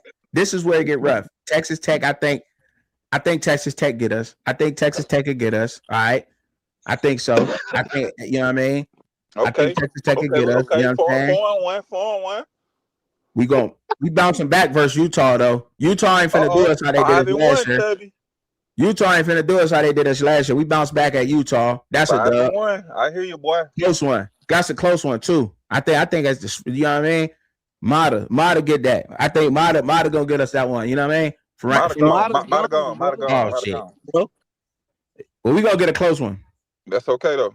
Yeah, you get a close one. All right, Oklahoma State. That's a dub. 6-1, Chubby. Ooh, looking like the champs. Kansas State. That's a dub. Ooh, 7-1, Chubby. Arizona State. I think Arizona State gets us because I said Tempe. I think Arizona State gets us. That's another knock. That's a knockdown. 7-2. And then so I'm split. I'm split on Houston, right? But one of these two games we gonna win or lose. But I'm gonna go with Folsom Field. We beat Houston at Folsom Field. Ooh, 8-2, baby. And that's my 8 games right there. And look, and they're still. Nah, you gotta do the whole schedule now. Now I told you that was my 8 right there. I told you 8. I gave you 8. You told me to give you 8 games. And look, I ain't even go UCF. I gave you the tougher games that they was gonna win. Okay, so you can even go backwards, and I can even say that UCF they'll beat UCF and Cincinnati, and we could drop the Houston game. They gonna get 8. No, I didn't say 10. I didn't say 10. Don't put 10 in my mouth. I didn't say 10. I told you I said 8. I say so even if you take two of my ones I thought they was gonna lose, you know what I'm saying? They're gonna get it, bro. I'm just making an early prediction right now. You know what I'm saying? I'll give you another one. I'll go through the schedule again. Because I haven't. Why we gotta go through it again? What? What you talking about? You already got your 8. Yeah, got 8. It's stamped. We on there. Yeah, so you said 8-2 going over the schedule. They gonna get 8 wins out of this schedule. Yes, 8 wins. I'm on it. 8 wins. This is hilarious, bro. 8 wins. What about you, Law? What you standing on, Law? Just wait on it. Nah, we want to hear now. Nah, I ain't no. He said 6 games, and I'm just being genuine. It's 2-3 games into spring ball. I ain't making no listen man. Right now. 8 games, man. 8 games. Just wait on it. 8, man. I gotta see more, bro. AR made me say 8. AR made me say 8. Yeah, so I'm good. Okay, what did I say last year, Chubby? What did I say last offseason? What you talking about? When I looked at Even hold on though. That's what I'm saying though. But even if you, all right. So look. So even if Baylor mess around, give us that L or Utah, right? You still got those last 2, Cincinnati and UCF. They damn sure can't beat them. So that's what I'm saying. 8 games for sure out of their schedule is most definitely happening, dog. So Cincinnati and UCF are definitely wins. I think they should be. That most definitely with this roster. Yes, they should be, dog. I do, but like you don't even know this roster, bro. Yeah, with those players, with the players that I've seen come in and that production and that we made, that I named, and what I just told you. Of the other teams either, though. You know what I'm saying? So yeah. That, I didn't know it last year. Right, that's what I'm saying. So you can't say just because you don't know the roster like that. I didn't know it last year. I didn't know last year. We don't know the depth chart. We don't know the depth chart right now. So right. I mean that you don't know the depth chart. Everybody's still filling in position. So I mean, yeah, that's what I'm saying. You got to give me. I got to get another run and look at the schedule once I see what the depth chart is too. You know what I'm saying? The depth chart ain't even came out. Hey, Truckin. What? 365 days ago, I looked at the schedule and I said 3-9. And what did they go? 3-9. That's what I said too. What did I say? Yeah, he said he believe again. He believe again. Yeah. So he I was right buff last year leave too. again. No, he You hear didn't me? believe last year. I buff leave again. Yeah, we back. Clean slate. He didn't believe. He didn't believe last year. He I said didn't 3 and believe 9 I didn't last year believe too. last year either though. You know what I mean? So what's the difference between last year and this year? I just broke down a Coaching. whole hour live of We why just the broke that difference down. was for me. Golly, bro. I know you asking. Oh no, you asking a lot of that Just give question. me Oh, two go ahead. Oh, you differences. asking me? Give me Yeah, two he differences got to be between asking last you because I year. just went through a whole damn near hour live and explaining why I buff leave again. Oh, what? Yeah, So but you said I'm just saying. Now that I'm you up here, give me two differences so we can get it recorded. Give me okay? two differences between last year and this year. I go Chubby since you already went. Is that cool? Yeah. Well, I say one. I start with Brandon Marion. I'm a big believer in what Brandon Marion has provided to this Colorado program. Why? Because I believe in this type of scheme and this type of offense, when you're able to handpick your players for your fitment and alignment, I feel like it provides a better product on the field because you know exactly how you want to attack. Example, you come from the military background, AR, right? So I would say Yeah, if you had a mission or a drill and you was able to handpick your team completely how you would want to pick it, you would think you would have the success that you would need to complete this at a high level, correct? yeah, to complete the mission. Yeah, Right. So I see that in the same frame as what the opportunity Marion provides. So there's the opportunity for it to be completed in a high level. Now, do I absolutely know for sure? But this is one of the reasons I'm thinking. Because if I go back into the history and I seen the success he had at his previous programs, if you look at his resume, because I know you're a big resume guy. If you look at his yeah. resume, he succeeded in those programs, whether it was at a smaller level, whether it was at the Mm-hmm. Howards, whether it was at Texas, whether it was at William and Mary, whether it was at Hawaii. Hmm. Hawaii UNLV. So he has Hmm. that. And so with that, and also what I like is he's not a prime guy. And when I say he's not a prime guy, like everybody knows Prime and is a fan of Prime, but he's not a guy where he came up with Prime. So his resume doesn't say I coached with Prime, I mean Little League type shit, or I was on the staff with Prime back there in '91 when Prime was the man. And it's not that. It's something completely different. And I'm thinking that this is a legacy opportunity for him.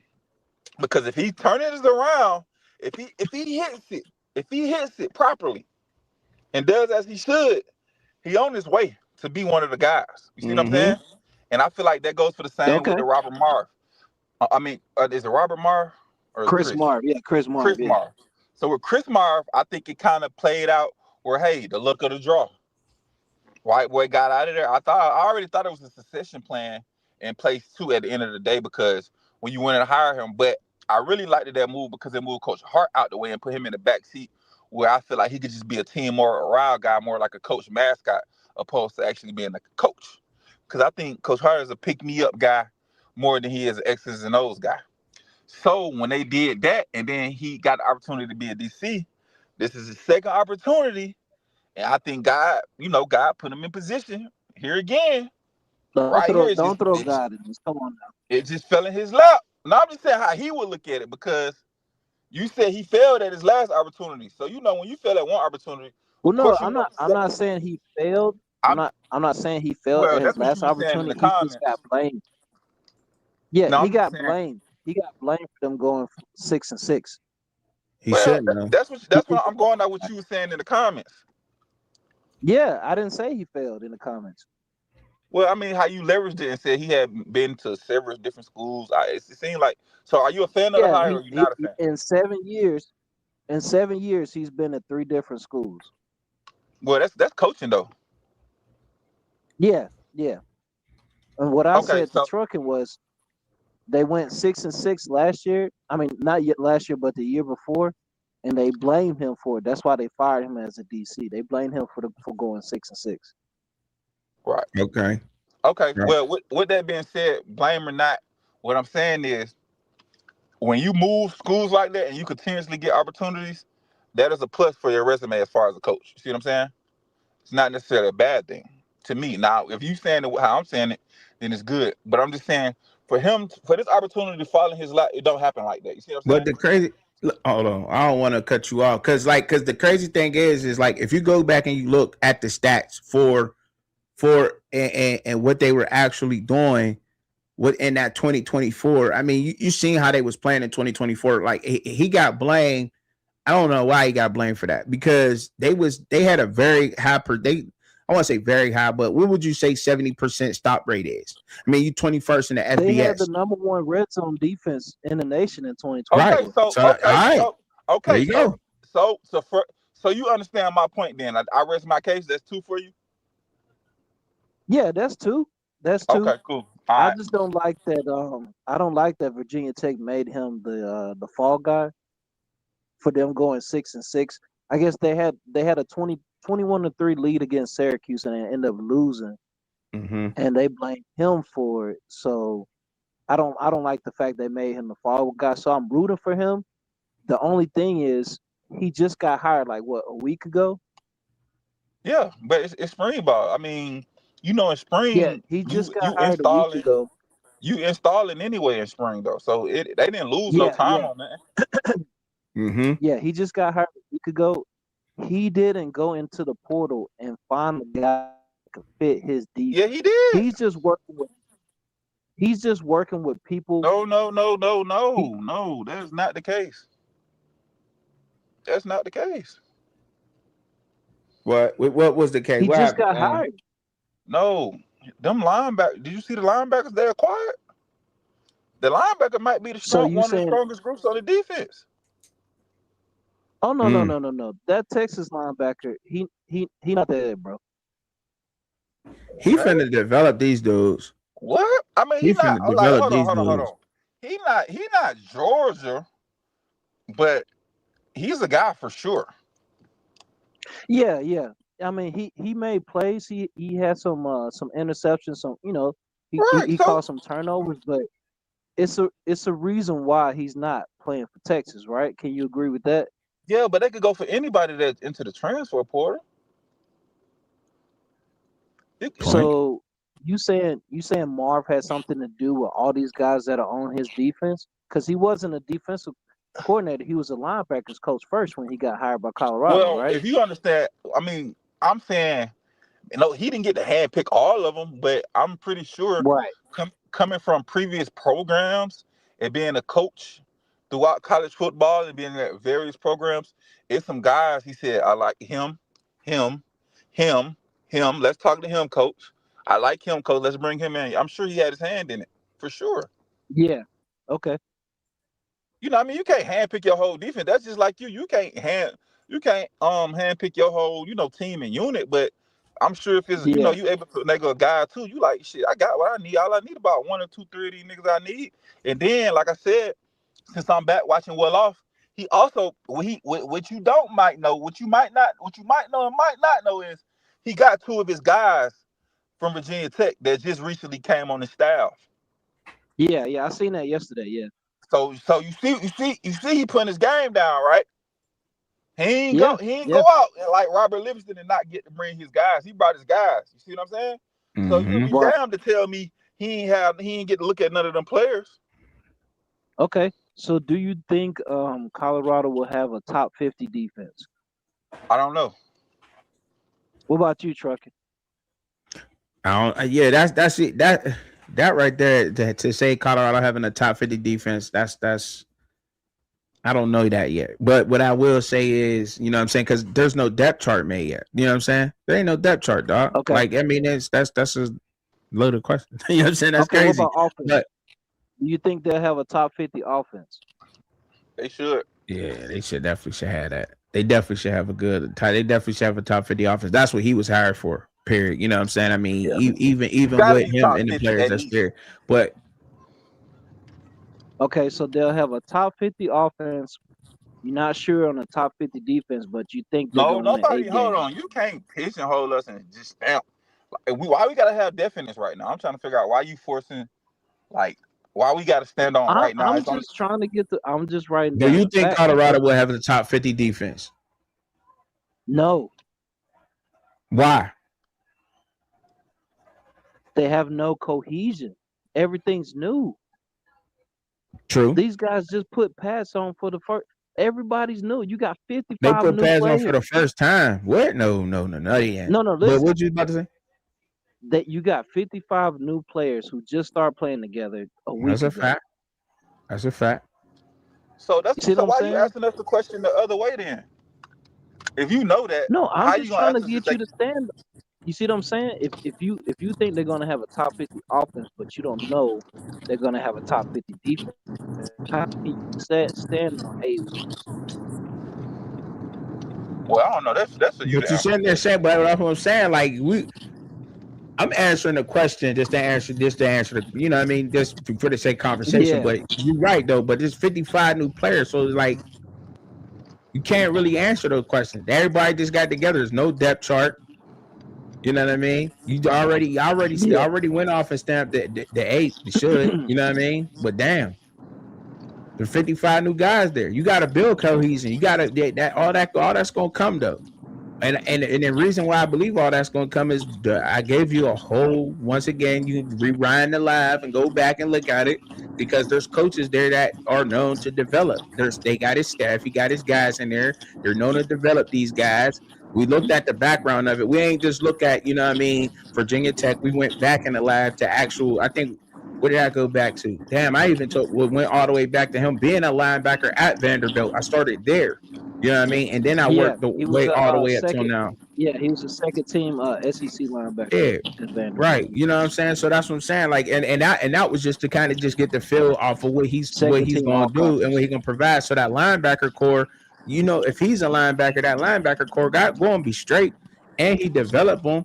You know what I'm saying? And he know how to develop guys. So yeah, I mean, yeah, I can't give you a definitive answer on if they'll be a top I 50. just You think know what I it mean? takes Either more way, than for one sure. But I offseason. mean, I said, you know, To I to think to build an 8-win team, I think it takes more than one offseason. You know what I'm saying?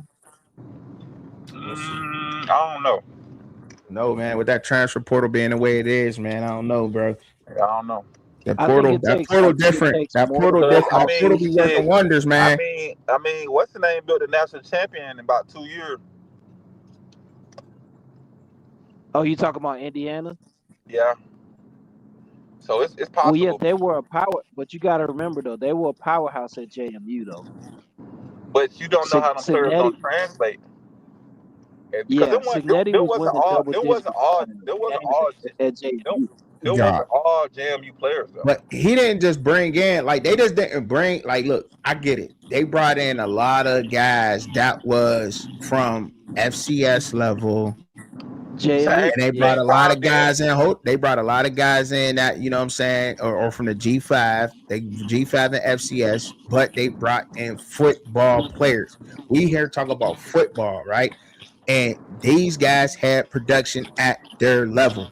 They did not just go and grab guys because they was off of Texas's roster, because they was a backup at Texas, or because they was a backup at Georgia, or they was a backup at Miami. Nah, he ain't go do that. They went and got production, guys who played well at their last stop. And I don't care if it was at the Cockamucha Rango Cracker Killer. I don't know, whatever. You know what I'm saying? I don't care where they was at. I don't need whatever school they played at, they had production there. And those are the guys they went and got. And that's key to what I'm not saying. Now listen, I'm putting in the comment. I'm not saying he would that. That's key of learning of your mistakes in the portal, instead of going after names and schools that somebody has been at and just assuming, you know what I mean? Now I'm getting production. And that's important, to go and grab guys who have experience playing a position, and also have production and under some good coaching. That's what it's all about at the end of the day. I mean, you can somebody can argue, and so a lot of people out there would say that. I mean, look, Indiana just went, and I got to use them for example, because what they did when it was some people might think it was an anomaly, but I give it credit to great coaching. They got a great coaching staff There over you there. go. There you go. You know what I'm saying? And We don't know if that's what he We went don't and know if brought in, is Colorado some has a good great coaches, coaching some staff. damn good coaching, man. But we don't know if Colorado has a good coaching staff. We don't know yet. Yeah, I mean, we do know that I they mean, got a looking at good their coaching. resume, okay, They do. would you agree they coaching staff got better? Yes. Okay, so I mean, they won 3 games. We don't With, know if it's on a eight game win level. We just don't know. that's We but don't that's know that only yet. because you forced Chubby to say 8 wins. That's right. You know what I mean? You're I right. didn't force Chubby to do Yeah, nothing. you did. Yeah, Yeah, you you did. You did. backed me in the corner and said stamp it. So I said stamp it. I I said forced stamp you. it. Yeah, you did. Yeah, Yeah, you you backed forced me him. up. You I backed me up. forced you I to admit say it. win. You backed me up and I stamped it. I said, yeah, I say 8. So if they get Bro, you I know did what I'm saying? not I force you say to do 8. that, bro.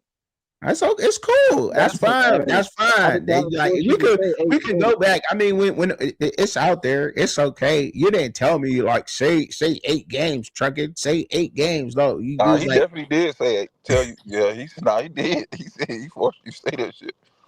Cause you tried to say I'm gonna stand on the 7 too. He said, nah, and fuck see, that, nigga.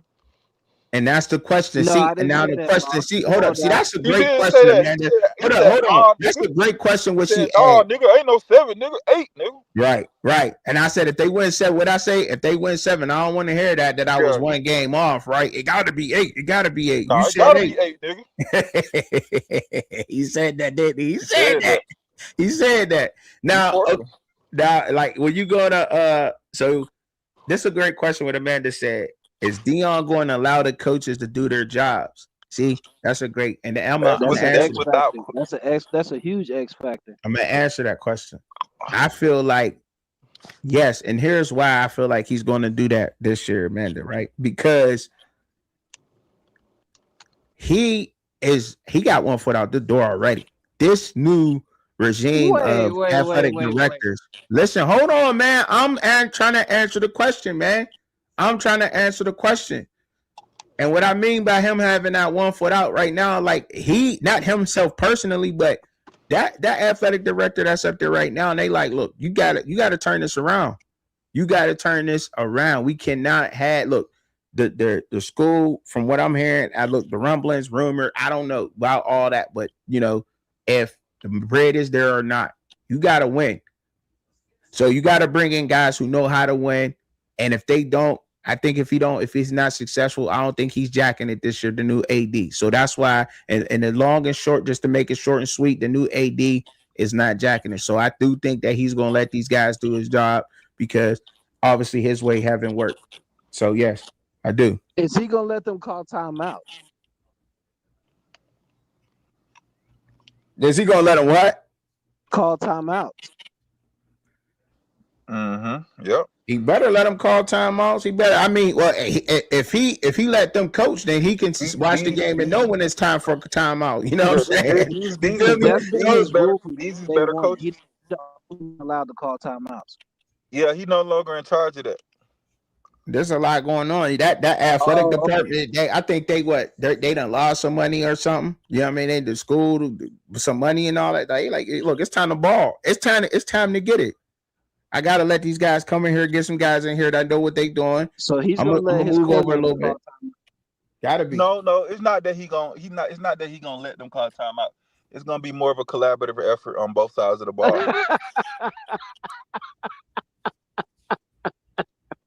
You stupid. So no, he's not gonna let them call timeouts. Nah, they're gonna talk about it though. And then he gonna call it, right? There you go. There it is. There it is. That's what the head coach do, nigga. There it So is. the answer is no. He's not gonna let his coordinators call timeout. They gonna ball though. She said, "Okay, I hear you. It makes sense." She said, "Okay, I hear you. It makes sense. He's just a control freak who's stuck in his ways, and that makes me Yeah, doubt it it." does make sense. Yes, It just she's like, completely right. He's not gonna let his coordinator call timeouts. man, He ain't gotta let him he call ain't gotta let timeout. him call. He can Long call as it if he long as letting them coach. everybody's If he ain't, long as everybody on the same page as far as like if I'm the head coach and you the D Oh, coordinator. so he don't have to let them call timeouts. Even though they the coordinators, they come up with the game plan. They call the plays. They're not allowed to call timeouts. Okay, let me finish. So if I'm the head coach and you the DC AR and goddamn Chubby the offensive coordinator, we all on the headset, and it's a 2-minute clock right here, and AR say, "Hey coach, leave me a look. Uh, I got you the ball back, Gordon. We got 2 timeout. Coach may say, Chubby may say, Coach, all right, I got 2 timeouts left. I'm finna go for the win, Coach. We ain't gonna take these bitches into overtime. We finna go right? try to win it, type shit. Let's get it. Let's get it. That's collaboration. You see what I'm saying? Where they talking on the headset. Let's go. So it might be a time where he say, "Hey, coach, I might need a time out here. Save me one." Hey, Truckin. What's If up? we come out, What's in up? the wrong defense, if we line up in the wrong defense, and then the offense come out in 5 wide, don't you think, as if I'm the defensive coordinator, I should be able to call timeout? Fuck I no. don't. Do you think? Do you think he should be able to call timeout? Yeah, I'm the defensive coordinator. I call the defense. So do you think? So why do you think? Because I get where you're going with that, right? Because you just think like they just gonna be so bad. Like where's the bad like where's the bad players? I know all these players. Do you think there's any bad players on the roster, and who are they if they I are don't bad? know. Nobody knows these players. That's the You do know problem. these players I though, know. I bro. know him. I You know do him. know these players though, bro. Like I mean, like we keep saying that. Like that's one thing you cannot say is like you don't kind of like. You had no inkling last year. We got some kind of an inkling of what these players can do. These are players who's actually they played, bro. They've played, yeah. Some at the FCS level, some at the G6 level, but Yeah. they played Okay. though, bro. You might not know their name, but Right. you can go look up their production. They played. They did though. They played. You could go look up their production. Yeah, I mean we can Google anybody's production, but Okay, all So right. we don't know these players as far as top 20 conference players. That's like saying you don't know Okay, the hold on, you hold don't, on, you hold on. don't know. Okay. We don't know Okay, these guys listen. as Okay, standing out. let's We do it don't like know this. these guys as Show doing us. anything Okay. that somebody has noticed. But okay, listen. You're a Georgia fan, right? Yeah. Right. So let's break down your roster how we should know it. Since you know it, break down Georgia and tell us what y'all got. Right. Okay, sure. Gunnar Stockton, the quarterback. That's player number 1, right? Yeah. He's a top 10 quarterback in the nation. Top 10 know quarterback about in the nation. Okay, keep going. I'm listening. Thank you, Manda. Thank you. I appreciate you. Appreciate the love. He's not a top 10 quarterback in the nation, He though. is. No, he ain't. Chubby, let's Google see it right the now, roster. Truckin. Go Google ahead, it bro. right now, Truckin. No, go ahead. No. Tell me. Let's go one point. No, that's okay. I don't want to get hung up on that. You right. He a top 10. He a top 10. I give you that. Go ahead. I give you that. Okay. KJ Bolden, safety. Okay. First team All SEC. Okay. Okay. Elijah Griffin, first team freshman All American. And you got these guys who are okay. Elijah Griffin. They said that he is the next Jalen Carter, Truckin. Okay. That's what they say. But do we know that he's gonna be the next Jalen Carter? Do you know that? Do you know he gonna be the next Jalen Carter? Do you know that for a fact? He got production to back that? No. My point. He's just a freshman. Okay, that's that. All right. Okay. His PFF grade was 78.2 as a freshman. We ain't going PFF. As a freshman, okay. We used to call PFF back in the day. You know what that used to mean? PFF. Go ahead, say it. Go ahead. Protected from farts. Okay. All right. Awesome. Justin Williams, number 1 linebacker in the nation from class of 23. Or class of 24. Number 1 linebacker in the nation. Okay. Well, he was the number one running back, number 1 linebacker in the nation from what? High school? From the class of 24, yeah. Okay. What did he do last year? Exactly. What he do on the field last year in college? As a freshman last year, he was on the field 70% of the time. He's special teams guy. Nah, what did he do? I don't want to hear no. I'm gonna hear that. What did he do? What do you mean? What he do? He's a freshman. Oh hell! That's what I'm trying to tell you, dog. Hell no! You said to talk about my players from Georgia, so I'm talking about my players. Come on, AR. You said to talk about my players You from Georgia. You don't let us get by with shit like that, AR. But keep going. What do you mean? He don't let us live on that. Yeah, he don't. But who can't down that hill. There ain't no college production there. Who else? What do you mean ain't no college production? No, I'm saying who else? Who else you got on that roster though? We got Elias Williams, 6'7" tight end, 6'7", 265 What his on the breeding? 4.5. What his stats was? What his stats was last year? 3 touchdowns. How many? He's a freshman. See, I can't. You can't keep telling me because if I tell you, come on, AR. He's a freshman. So can I say that if we were niggas on Colorado squad, I could say here. So I could say that about Quentin Johnson. He was special teams player of the year as a freshman. Mm-hmm. Yeah, exactly. See, that's the same thing. We speaking the same language. I don't know But that. another thing I I ain't can't buying say. that. Another thing I can't say. The roster that we about to have in 26, they've won the SEC 3 out of the last 4 years. We could say Juju Lewis. We could say Preston Ashley. Come on. You can say Preston Ashley. You can say Rodney Colton Jr., linebacker. Out of the 2020, out of the rookie classes, they got guys. Juju played 3 games. Come on, y'all. Stop, man. That's production. 3 games is not production, ball. Come on, man. I mean, all right. So we can say okay. All right, hold on. All right. I got that. So let's talk about DeMonte Pico. You could say DeMonte Pico, Andrew Zach. Who is FCS All-Americans. Those guys were FCS All-Americans transferred from Mercer. Yes. Okay. FCS. But it's still an All-American. Now that we know they were All-Americans. But when you said them niggas was freshmen, you gave credence to that. Right. They're freshmen in the SEC, not in the FCS. But it don't matter, bro. I mean, that's we got to go off what they got. Oh, okay. So give me no. FCS.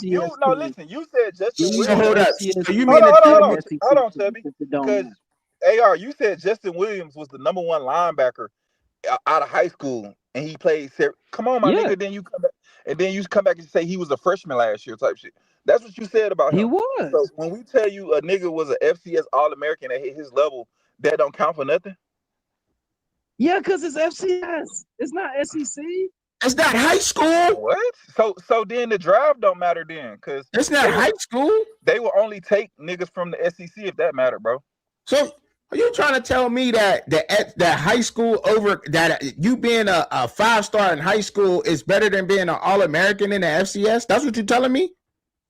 If you play in the SEC for a year, I guarantee you, there's no freaking FCS team. No, that's not. I didn't say that. I didn't ask that. I asked, was a high school All-American better than an FCS All-American? It depends. No. No. It's not. No. It's not. No, it's not. It depends. It's not. It's not. I could take the number 1 linebacker. No. That's going to Texas. I could take a Texas number 1 linebacker that's going to Texas. Okay. So playing in the SEC, I'll take him over FCS player. So you build it. Okay. So you're a coach. You building your team out, right? How? You building a team. But that don't make sense. You got a 5-star recruit, All-American high school linebacker, right? But then you got hold on. You can use a real example though, but he the same nigga that Stetson Bennett became his 2-time championship quarterback out of fucking JUCO. That's a fact. That's a fact. So that's a fact. And you get all the 5-star quarterbacks you want, nigga, in America. So that's a fact. Now, I mean, but that's what I'm saying. Like, you can't when we talk on production, you talk about that's at a college level though. And then I didn't even get to finish naming the players like Danny Scaduto from Sacramento. The leading receiver, Cam Perry, all conference, all MAC. Come on. Yeah, Scudero played at San Jose State. Okay, that's D1. That's D1 though. That's D1 college football. San Jose State. That's D1 college football. But AR, that shit don't make sense because niggas get drafted in the NFL are not all SEC players, bro. No, the 5-star linebacker that's about to go to Georgia right now in high school in Georgia. Now, I ain't saying that. He was just playing against kids. We talking to somebody who was tackling kids versus tackling men or playing against men. That's what we talking I about. would I take mean, and Tyler that's what you're Atkinson. saying. The level's better than. I don't understand it. Like I that's a would take. I no-brainer, would bro. take You Tyler watch football, Atkinson bro. right now. I would take Tyler Atkinson right now, the number one linebacker in the nation that went to Texas. I would take him over any FCS linebacker. But right who now. wouldn't, bro? That's not the conversation. Right. That is the conversation. No, it's not, bro. I But said I anyhow, would take any All-American high school linebacker. I would take him over these FCS players. But I'm saying the conversation is you gave credence because a nigga was number one in high school. But when we said this nigga was an All-American in college football, you say it's only FBS. But you just said this nigga was the number one player coming out of high school. Like that. Come on, bro. Okay, give me one FCS linebacker. Give me two FCS linebackers right now that's better than anybody in the SEC as far as freaking linebackers. we're not gonna go Give me there. two But FCS linebackers better than That shit any don't even SEC make linebacker. sense. we just saw a JUCO quarterback go and fuck the FCS up for 2 years in a row. Yeah, they won Exactly. the national championship. He's 25 years old. He's been playing. We ain't talking Oh, and we ain't even talking about him. What about Shambliss? There you That's go. who we talk. There That's we who we No, talking you about. was just talking about Stetson Bennett. No, Stetson Bennett was at Georgia for 2 years. Then he went JUCO. Then he came back to Georgia. Right. So I'm saying, what Y'all about got it Shambliss? twisted, bro. Okay, but what about But so I'm saying, what we talking about is the level. right. Because you said you acting like a nigga that can't come from a smaller level can come play on that level. Right. That's what I'm saying. Shit, Cam Newton can't.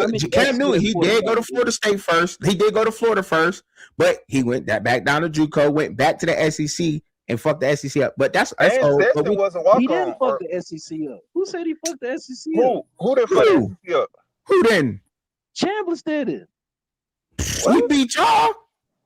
We beat him. He beat y'all. He damn sure beat y'all. We beat him. He beat Georgia with all the 5-star first recruits. He from that level though. Did he win the SEC championship? It don't matter. They got further. Oh, winning the chip don't matter. What? Wait, I didn't say that. He beat y'all. He beat those 5-star recruits at Georgia though. So and he came from there. It's about if he beat Georgia or not. No, I'm just saying, did he win the SEC? The conversation is what about. What did they win? What did they win? He carried Ole Miss to the playoffs, which they had never been before. Yeah, and they won nothing. Bro, y'all didn't. Okay, you don't. But the game is not always about the championship, bro. At the end, like not the game. It's not the game. Ain't the game ain't played in no championships and all that. Can he play at the FCS? So you telling me so Georgia? Hold on, Tim. So you telling me Georgia didn't have a successful season last year, AR? No, we didn't win the Natty. No. Oh, get the fuck out of here, bro. All right, come on, bro. We won the SEC, but we didn't win the Natty, bro. So then the SEC championship don't matter, right? No, it does matter. How? You just said y'all didn't win the Natty. It's not the goal. So it's not always about the championship then, right? Yes, it is. Man, listen. We going off the reservation here because now he trying to lead you somewhere else with it, Law. Because he kind of trying to lead you somewhere else and flow downstream with it. And the conversation is can people from the FCS move up into the Division I level and play? Facts. That's where the conversation is. So we seen. Hold on, AR. We seen Cam Ward come from Incarnate Word. Go up to Washington for a year, fuck it up, go down to Miami and fuck the ACC. Playing great and become the number one pick from FCS. From FCS level, become the number one pick in the NFL draft. Hold on. Stop saying somebody fucked the ACC over SEC over it. They didn't win the damn championship. I said the ACC. I ain't say nothing about the SEC. I ain't say nothing about the SEC, but I'll get to the SEC in a minute though. No, You trying to make this conversation lead into something that's fucking up, and trying to take that little word out and put it there. The whole conversation is about if a football player from the FCS can play at the Division I level. That's where the conversation is at. That's where we're saying. You're saying that can't happen. He was an All-American in the FCS. He was an All-American in the FCS. Don't mean nothing. And a high school guy. So you're saying a guy that just played high school football can go into it can go into D1 and have a way better year than a guy who was at the FCS level, right?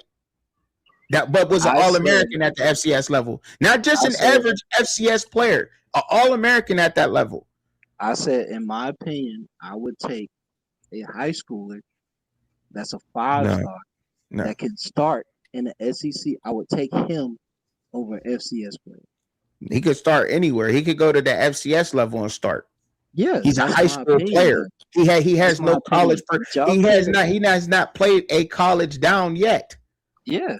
He's not proven in college football. He ain't proved himself against a grown man yet. We don't know what he's gonna do. So when you say that you don't know what a FCS talent is gonna do, that's an All-American. You got some inkling of what he's gonna do at the next level, at the Division I level. He was an All-American in college. Now at FCS level, it's a bump down with the talent. Absolutely it is. But when you are All-American, that means you're one of the best. You a top 150 player, you want to say, or less? It might be the top 50 player in the FCS. That's a feat.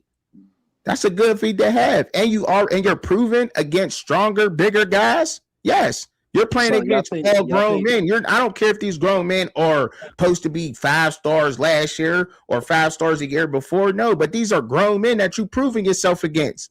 So you think then you went to the age. Then you say, yeah, but he was 26 years old. That's why he was successful, but he still came from the FCS level.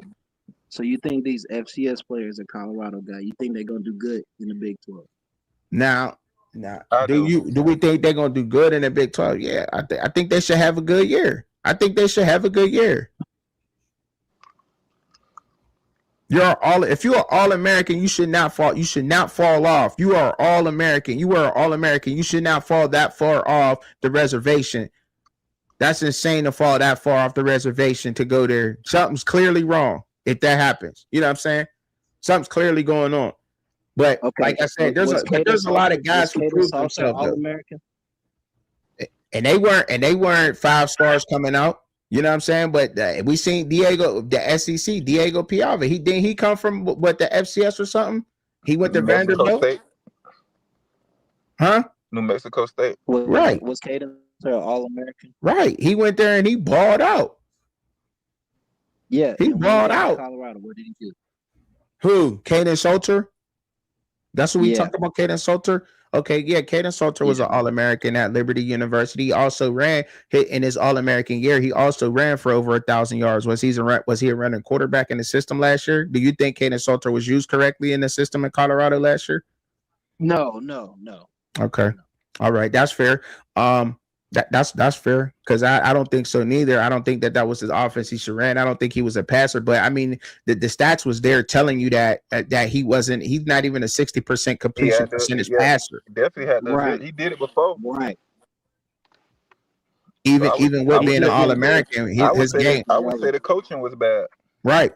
You know what I'm saying? So I mean, but guys can't get it done. Now, like one of my favorites that's on the roster right now, Cam Perry, that came from Miami of Ohio. He's a dog. Straight up. Yeah. Came from the MAC. Straight up dog. And I'll stand on that with anybody. He's a straight up beast. Now, but is he the offensive lineman? No, not really. But you said, "What's up?" I live in you said, "What up?" I live in Denver. What up, Denver? You said what Indiana did. It was what we expected to happen at CU by now. Yeah. Why did IU have success with less clout, money, and CU by now? Better coaching. The coaching was there. Micah Hay, the coaching was all about coaching. Like I said, I said in here, like it's like You know, he was just Prime was going for names before. See, he was wanting to get the names in there, big names. I want a big name, He went for a names guy this year NFL too. experience. You know what I'm saying? But now he went and got guys who know what they're doing, how to coach. And I broke that down in the lab. So go and see, like, going back in it earlier in the lab and check it out. You know what I'm saying? Because I talked about it, but I'll bring it up again just to bring it up. You know what I mean? We went back and looked at the history of, like, the defensive coordinator, Chris Marv, that just got put up in there. And I went back to, like, his 2019 year, 2000, you know what I'm saying, 2019 year, to see, just to kind of get a feel for where he was and where he was at, and can he develop talent? Does he know how to coach? And yes, he does. There's been freshmen that's been in his system at Florida State that had success. There's been guys who experienced, who also came into his system and played well. You know what I'm saying? And did their thing. So we kind of got an idea of where that's going, and you know what I mean, and the trajectory of the coaching. The coaching has gotten better. We'll say that. Now, did it happen? I don't know how it ever happened, but it's gotten better. You know? Yes.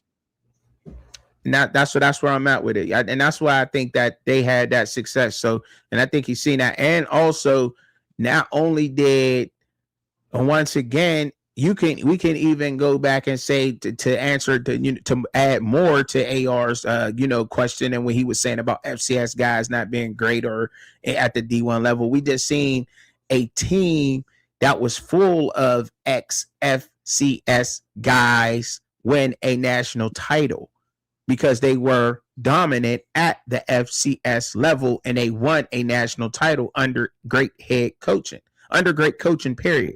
See, there's more coaches on that Indiana staff that gets more 2-3 years, Truckin. It just wasn't one season under that coaching. Now, I'm not saying that they're going to win it in one season, but the first season that all them JMU players got up there from out of the Big Ten, and they came from James Madison. Yeah.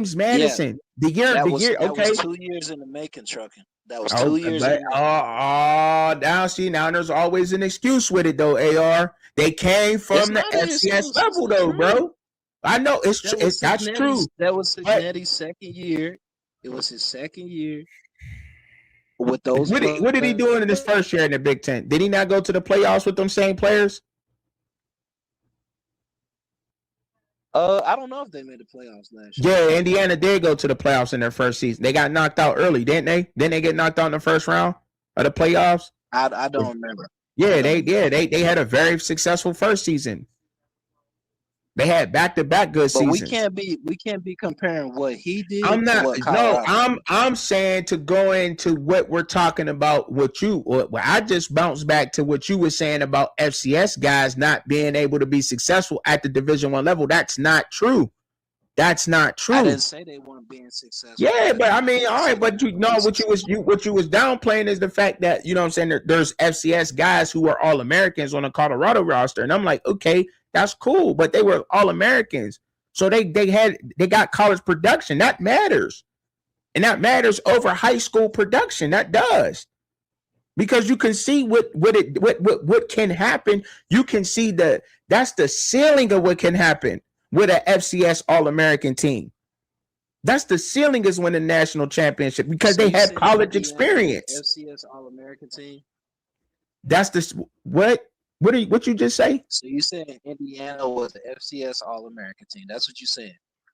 You said that. You said that they was dominant first. We can go back and rewind it. You said that Indiana was a powerhouse. That James Madison was a powerhouse. You said that first. I'm using what you said. I said, I know we're not talking about the JMU staff, though. I know we're not talking about the JMU staff. I'm comparing that to just saying that when you're talking about FCS guys having talent. I don't want to get caught up on this. I only got caught up on this, Neckbone, because once again, AR brought it back up. That's why I got caught up on this. I was just really answering my man's question. You know what I'm saying, Micah Hayes, and just saying that when you got good coaching, you know what I mean, sky's the limit with that. And when you got good coaching and you got guys production in the right places, sky's the limit. Yeah. So yeah, you can go and get something. You know what I mean? You know what I mean? So sky's the limit for Colorado. You said because it's a clown show, too many distractions, lack of discipline, everyone being locked in on one accord, etc. Can't disagree with that. Think that may change. You say, eat my steak. You on it today, trucking? Yeah, I'm on it. He said, we talk like. So He said, you so saying you say, sky's the limit for Colorado trucking? Is that what you're saying? so I'll hold on. I got you. You said, Scott, you say what? So what is the complaint with coaching at CU? Is it Dion's health or his assistant coaches suck? If Indiana can win it, CU should be on that level. Look, I can't say that CU shouldn't be on that level. I'm not gonna say CU shouldn't be on that level. I agree with that. They should be there. We all thought that was been supposed to happen, right? We all thought that this been was supposed to happen. CU was getting on that level. I'm not saying that they're gonna go out there and win the national championship this year. What I'm saying is that they're gonna have more success this year. And I believe in what he's doing this year. I'm back believing in what Dion is doing this year. I am back Well, believing it's in hard to say Dion they're not going to and have what is more going on success. They're over there only at Colorado. I like the moves that he made. I like the coaches that he's brought in. I went and did my homework on the coaches, but then I even brought half of the homework in on the live just to show y'all and give y'all why I believe up in that again. He got guys in the right places. Like I don't think there's no more. Let's put it this way. There's no more excuses for us for Dion for Coach Prime to have a losing season. There's no more excuses for that. There's no more. It's there. Let's go. You in the Big 12. You know what I'm saying? You gotta have discipline. You got a great offensive philosophy going on there. The defensive philosophy, we really don't know what's going on there too much, but I mean, I'm just trying to get an idea the same way that y'all are. I mean, we only in March. You know what I mean? But like, can I say sky's the limit for them? Can I say sky's the limit for Dion? Yeah, I could say sky's the limit. I could say that. I could say that they can go as high, he can go as far as he want them to in the Big 12. If he goes out there and he actually lets his guys go out there and do what they do, yeah, they could do sky's the limit. I mean, that ain't not wrong with saying that. Sky's the limit. Sky's the limit for everybody out there in college football nowadays. A portal, you go out there and make the right move. Sky's the limit. You got great coaching. You go out there and grab your production. Sky's the limit in college football. We seen that. You seen it happen. You know what I mean? That's just what it is. I agree. I agree with you, Chubby. Say that for all of it. So, Uncle Neely, you said Uncle Neely is in hot water for. Oh, he's funny. You funny too much drama TV. You funny for that. You said trucking. You allowed to change your mind at the game too. I ain't changing my mind at the game too, man. I'm not gonna change my mind at the name too. I'm not. I'm not gonna change. I'm not gonna change my mind. I'm standing on it, bro. I'm standing on this all the way through, neck bone. I'm standing on it, bro. I'm standing on it.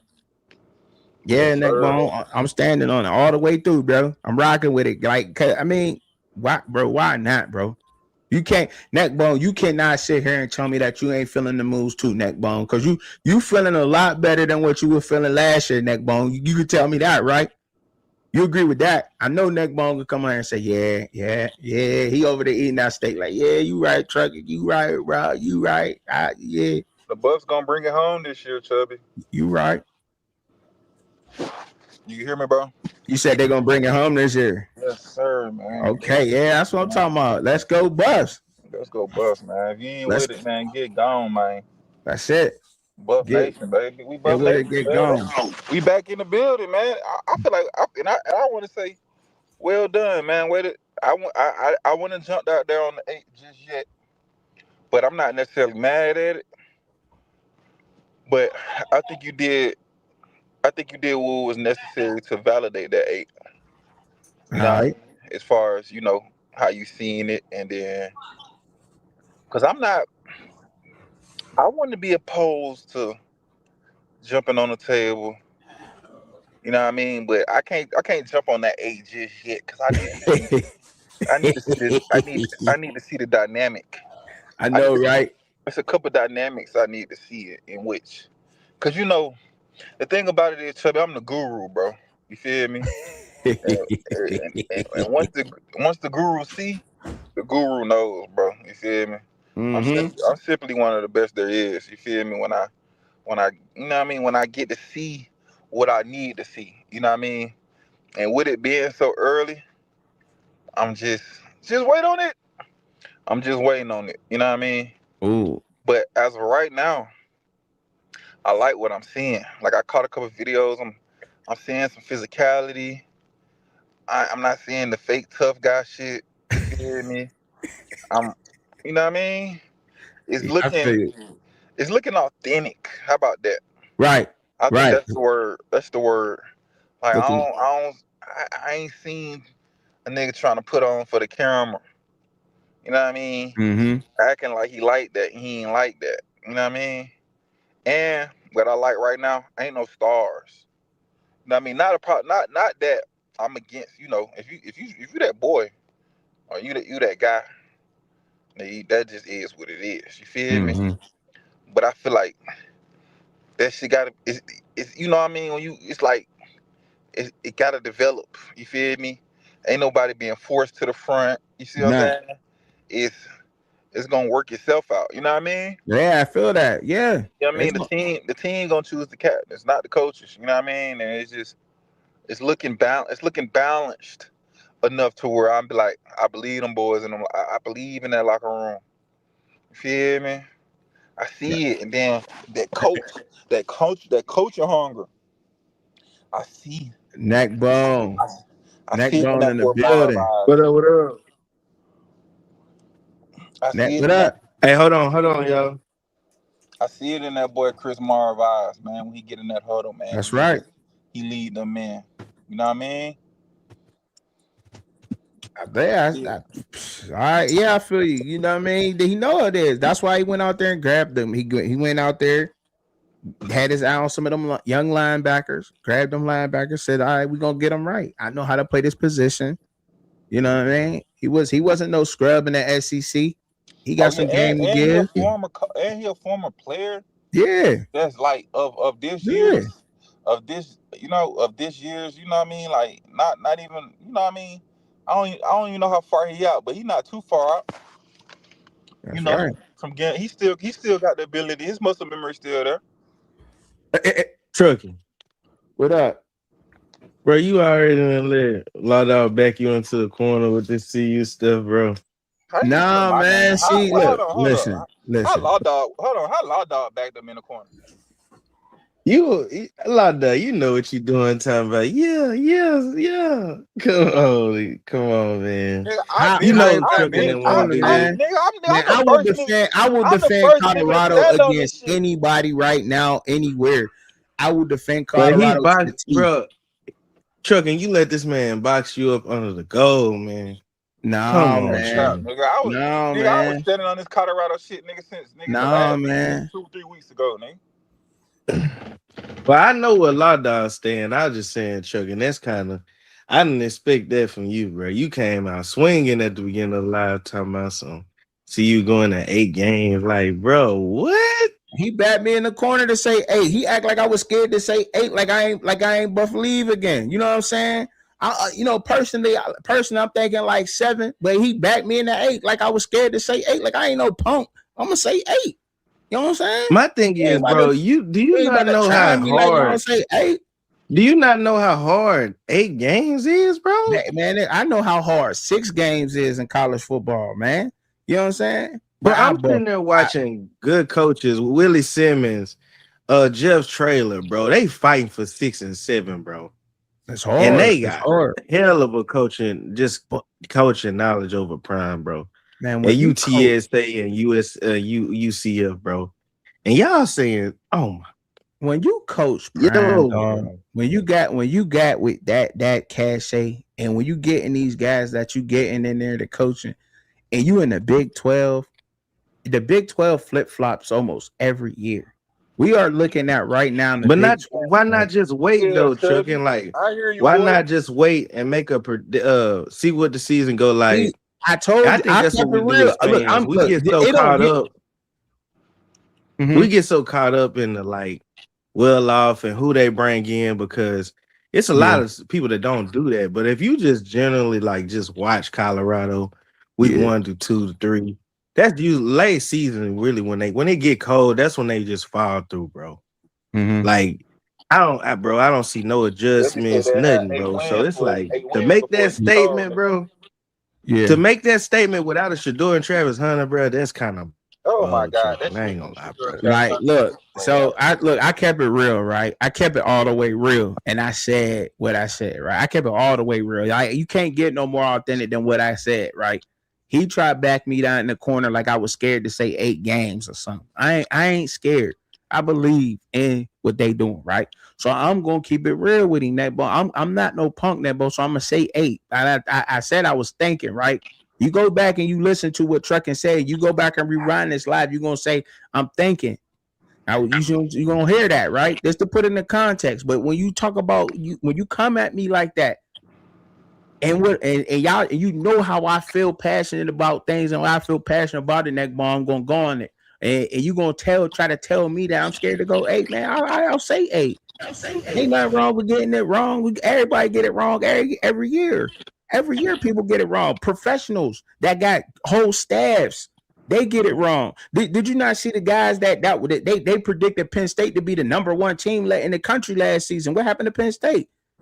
You know what I'm saying? So I mean, everybody get it wrong. Hey, that got staffs.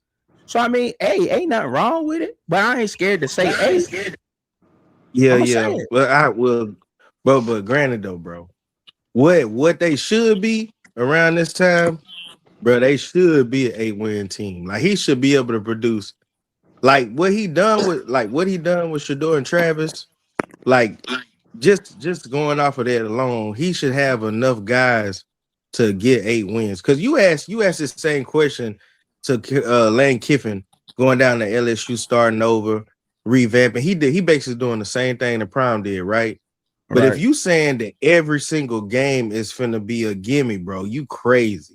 In the SEC, you might have a close game by Auburn. You might beat them, but you just might have a close game by Auburn. Then you got to go and play Tennessee. Then you got to go and play Georgia. Then you got, bro, it's not easy, bro. Nah, it ain't. I'm telling you, it's not easy, bro. No, it's not. It's not. And I ain't saying I'm not saying it is. And on his and based on his coaching philosophies, let's be real, bro. He kind of looking kind of last in the Big 12 with just the way he operates his thing. Like those guys are like generally they look like they are better coaching or engaging in a program better than he do, bro, with less talent. So now they just basically went to go take what he done. Texas Tech went to go do the exact same thing what he tried to do, and they just reversed it on him, bro. So it's like he's trying to get FCS coaches and the guy for Virginia Tech defensive coordinator to save him. He doesn't look involved at all, bro. Yeah. But I kind of see the difference in the Will Out videos. I see they're motivated. It look like those guys are hungry. I will give it to y'all, bro. But that still don't get everybody is like that, bro, in off season, bro. Yeah, I feel that. I feel everybody go out and they grab what they grab now. Are you simply asking what's going out? Y'all know I'm gonna bring more videos. I'm gonna bring some more content, and I'm gonna let y'all know what's not about CU. Y'all know I'm rooting for CU, but I'm gonna let y'all know what we up against too in the Big 12. See, a lot of other they don't do that. But see, I know how I do it. You know how I do it, next I go to look at all the schools. I look at all the talent. And when I'm looking in the Big 12, and I'm gonna tell you where they at, what team, what seat, and the depth chart ain't even been made yet. But simply just the guys that he brought in, and the coaching that he brought in, it should be a better outlook than what it was last year. Should be, you know what I'm saying? And once I really get to looking at the Big 12, like, you know what I'm saying, because year in year it's gonna change. It's gonna change each and every year. We've seen the Big 12 in what the past 3 years it's been damn near upside down. You know what I mean? Everybody thought BYU was going to be one of the worst teams. Shit, Arizona State couldn't win a game in the Pac-12. Go to the Big 12 and they win. Should have been winning. You know what I'm saying? In the Big 12. Had a good, successful season first year in the Big 12. You couldn't get neck last year. And a lot of that was a lot of bad coaching decisions. And I think, look, man, if you look, and he fixed that. He fixed out part of it. He said, look, I got to fix this part. I just wonder. Hey, Truckin. I don't mean to cut you off, bro. But I was trying to see when you finish talking and giving your segment, can I give a a neck bone takes a win loss scenario with your schedule you got up there, bro. Because I don't think they got Iowa State, but I really wanted to give everybody my take on this season, Okay. bro. All right. Well, yeah. Since you did that, so yeah. Well, look. since you did that like a real gentleman, absolutely. I'll let you go ahead and get your take, and I'm gonna answer them questions. Hey, Micah Hayes. I see your questions up there, man. I'm gonna get to them, man. I'm gonna get to them. I'm gonna let Neckbone go ahead and go through the schedule, and I'm gonna get to your questions, man. Before I get it, I got you. Don't look. I got you. I got you. Most definitely got you. Now I went out there and I said, hey, and I Because know I because have you an said it right interesting before me. take But go about ahead. Oklahoma State. Mm-hmm.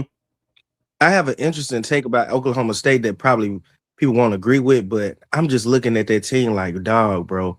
They look just like Prime, bro. They didn't rebuild their whole roster.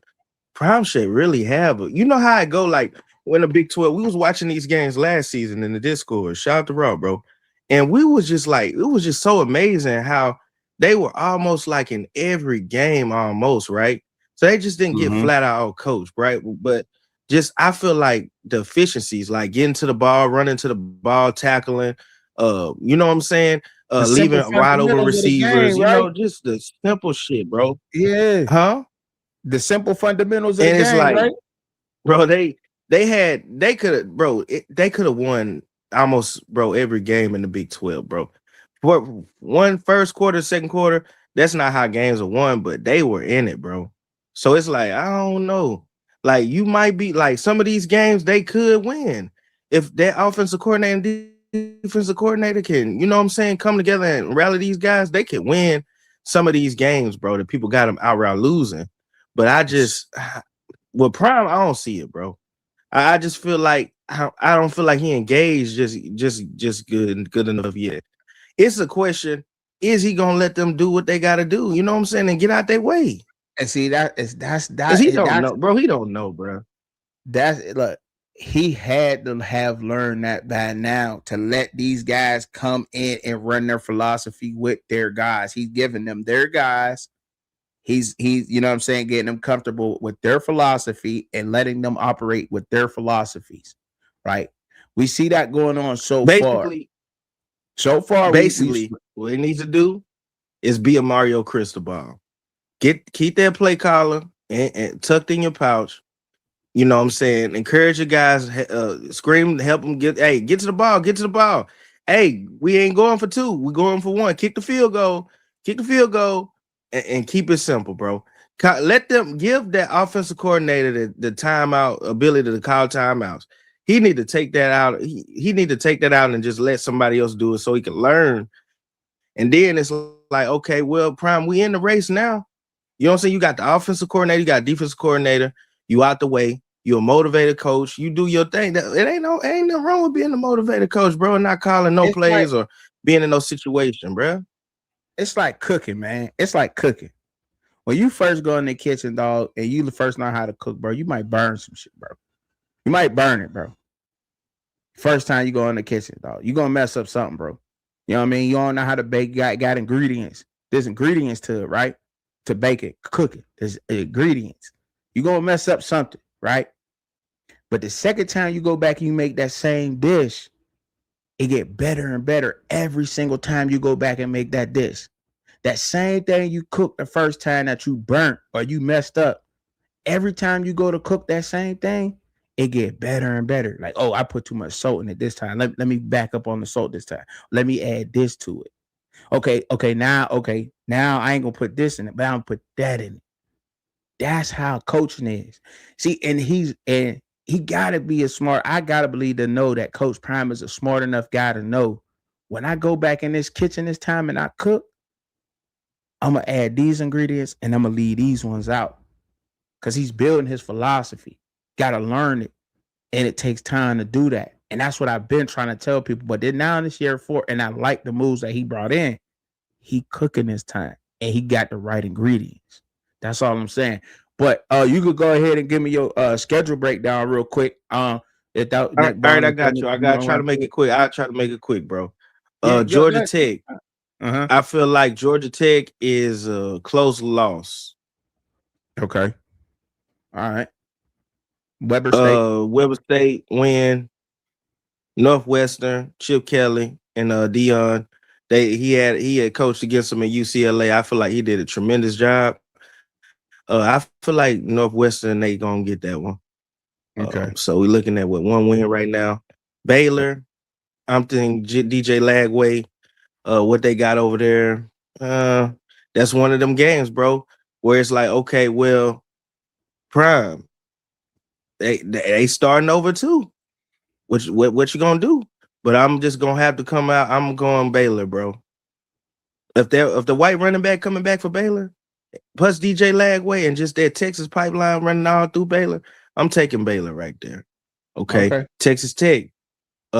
Texas Tech easily. I'm taking Texas Tech just because they got a developed program and they just adding basically. They ain't having to rebuild. Okay. Utah, okay, here when it get cold. Here when it get cold, it's gonna be important. I'm taking Utah blowout win. What we sitting at right now? 1 win. Wow. Yeah, go ahead. Okay. Oklahoma State. This is interesting because they starting over like Prime did. I'm gonna take Colorado in this one. Okay. So that's a win. That's 2. Give them their second win. Kansas State. I'm taking. Is this in Boulder? Yep. South Folsom Field. Yes, sir, it is. I'm taking Colorado in that one. Okay, that's 3. That's 3 wins. I think they got Arizona State. 3 and 4. Arizona State. I'm taking Colorado. So that's that. Okay. So now that's what they sitting at. What 4 or 5 right now? I think that's where you got them sitting at. Yep. Houston. I'm going Houston on that one. Blowout win. 4 and 6. That's at Folsom too. That 4 and 6. Okay. Cincinnati. Then they finished Cincinnati. Taking Colorado. Okay. 5 and 6. And UCF. Mm-hmm. UCF. I'm taking UCF, bro. So you got that's at home, right? Games. That's in Florida. No, that's in Folsom Field. Okay, I'm still taking UCF, bro. So you got them sitting at 5 and 7 right now. That's not even 6 games. Yep. Okay. Season over? Yeah, season over with. And that's why I said I was being generous because I it's a possibility they could win. You know what I'm saying? They could beat UCF. So I got back. I'm gonna go to the corner, but it is what it is. It's all good. But look, realistically though, you know what I'm saying? I know he could pull that off though. He could pull that off because see, you got him losing the Northwestern. I think they could beat Northwestern and David Braun's team. I don't like he had the quarterback from SMU that played at SMU. But Jennings took his job though. How did I forget my man's name? Because he was a standout star too. He was one of them. He was one of them ones too, supposed to be.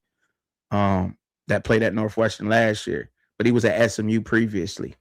I forgot his name right now, but y'all know who I'm talking about. But I got him beating Northwestern, right? So you could put that back at 6 and 6 right there, right? Got to beat that. Now I see Baylor. I think Baylor's going to be a good tough game. DJ Lagway going home. I think he's going to have a better season. I do think DJ Lagway's going to have a better season and everything. But we've also seen the deficiencies in DJ Lagway's game. I think you gotta and see. You gotta know this defensive coordinator this ain't Robert Livingston's defense. So I'm going off banking and seeing what I'm saying with Chris Moore and going back and looking at his background. That's why I put it out there and what he's up against, right? And how he coaches defenses. He's going to make it a long, hard day for DJ Lagway to win that game. And if that's what you're banking on with Baylor, I mean, Dave Aranda does put some good defenses out there. He's also a defensive-minded coach. I think it's going to be a good one. I think they may slide that one out. Now, Texas Tech, I did give Texas Tech that dub. But I think that game right there, truthfully, for me, with CU, Texas Tech, I think that's the true barometer game of the season. That's what you're going to see if they about to turn up and CU, if we're going to turn up all the way up. We about to go all the way up or the season about to win right there, Texas Tech. That game right there. That's where we know we stand at, right there. You know, Utah, Devin Dampier being a veteran guy. You know what I'm saying? A great veteran quarterback, good running quarterback too. Kalani Sitake stopped that last year, gave him problems. Now, granted, that was a whole year ago. He got to go and fix his deficiencies at the quarterback position and what he got going on. But I seen just great coaching bottle Dampier up. Didn't really like that. You know what I'm saying? And I took Utah to beat BYU. I thought they would beat them, to be honest. You know, I thought Utah was the second best in that conference. But what I seen out of him and what in that game with BYU is that he liked to look at one guy and look him all the way through. I hope he fixed that. Because when you got the DBs out there that they got now on this defense, and they're gonna be coming after him. So I hope he fixed that. So I think CU honestly, and especially at Foster Field, I think they got a better chance of getting that Utah one. Might not, but hey, but I know for sure they're gonna get the last two. I don't see them losing to UCF or Cincinnati. I don't see that happening. Now I don't see that. Like that's crazy to me. But yeah, that's where I'm at with it though. You know what I mean? That's just where I'm at. So. But yeah, they could probably ink it out. But like I said, truthfully, you know what I'm saying? I got back into the 8. I got back into the 8, but truthfully, I think 7. 7, that's solid. That's solid. But 8, but I'm standing on it. I'm gonna do it just because I ain't scared. I'm not scared. AR, you're not about to tell me that. You're not about to you're not about to tell me I don't believe in what's going on. You're not about to do that to me. Not. My question is to you, Truckin, is where do they go after the season? Do they keep the players, or they just are they breaking everybody down again? Who? Because that's gonna be important. See, I think after if they get season, 6 wins, like no, I'm saying if they get 6 wins, they have a successful season. Are they still trying to get rid of the players, or what? I mean, that's gonna be important too. Nah. They don't. They get if they have 6 wins and 6 successful season. Like players is gonna stay. You retain players like that with successful seasons. If you go look around at college football, right, and you go look at the teams where players are leaving in a big in droves and a lot of people leaving these teams. They're unsuccessful. They had a bad season, or their coach has moved. Okay, let's be realistic, right? What about 5 wins? Look, because I think 5 wins is a good season. I was out with what? Okay, 5 wins. What? What's 5 wins? 5 wins. What? Do they leave then? Yeah. Do they do the same thing they done? What? Stay or leave? What do you mean? Do they get rid of Prime trying to get new players again? Oh I think you just it's the first. I think if you get 5, you keep it where you're going. You keep going where you're going. You only got 3 last season. If you got 5, that's 2 more than what you had last year. You keep going. You going up at that point. You going up at that point. So you keep your players there. You retain as much talent as you possibly can within this transfer portal era, and you keep going and building on what you got going. You know what I mean? You got some good coaching going on there. And shoot, 5 games. If you go up 2, if you win 2 more games than what you did last year, that's better than what you did last year. Point blank, period. You know what I'm saying? That's just what it is, right? Correct, right or wrong, right? Okay. So you going up, and now you got some young talent. You bringing in some young talent. The 2026 class is supposed to be good. You know what I'm saying? This year's talent supposed to be coming in real good. 27 supposed to be okay, and you got a chance to land some of them guys. I also believe that they should be looking at some of the local talent, though. I'm one of them guys too. Yeah, I believe, but I do also believe in trying to grab some of that local talent around there, and you know what I'm saying, some guys who are passionate about playing for the University of Colorado. You know what I mean? That want to go there, because you know what I'm saying, that's not a destination place for a lot of guys that want to. So when you get players who want to play there and want to go there, that live, eat, breathe, sleep, Colorado football, and have that and legacies, I think you should bring some of those guys in and see what they got, because I think you get a different level of play out of guys like that. You know what I'm saying? I do believe that too. So I stand on that part. Yeah. Yep. I'm Yeah, with I that don't one think now. nothing wrong with that. I mean, they don't have a camp for them dudes. I mean, when we was going to school, we had a little when we had them universities, they had like a little summer camp. All the ballers they come and run their 40s and do they bench presses. And they always if I went to PV or if I went to let's say Baylor or something, they always was able to get a lot of offers, a lot of guys offers out of them camps alone. I don't know if they still do that, but yeah, I agree, bro. They definitely could get some linemen out of Colorado. I don't know about athletes, but as far as like offensive linemen and some good linebackers and safeties, yeah, they should be trying to hit that because I Hey, Mm-hmm. mean, hey, When we Chubby, watched Yep. I seen Colorado it. State, that first Huh? year they had some talent out there. I seen it, boy. You right. Oh yeah. I just Shut seen it. up. I just seen it, Chubby. What you see, bro? I just seen it. I was sitting here and I was just letting y'all boys run it. You know what I mean? Cause I already know. You feel me? So I was letting y'all figure it out. Cause I know already, right? Then Right. I got down, I was doing something. Then I had to jump back to the screen. And you see that overall right there? Yeah. I looked at it and that bitch said 8-0 for some reason. I just seen it. They didn't know I it's just seen crazy. it. I that might not listen, and Chubby, that might not been for me. That might have been for you. So For I'm just me. saying. I'm just saying. I ain't saying it, but I seen it. You hear me? Right, right. I ain't saying it, but I seen it.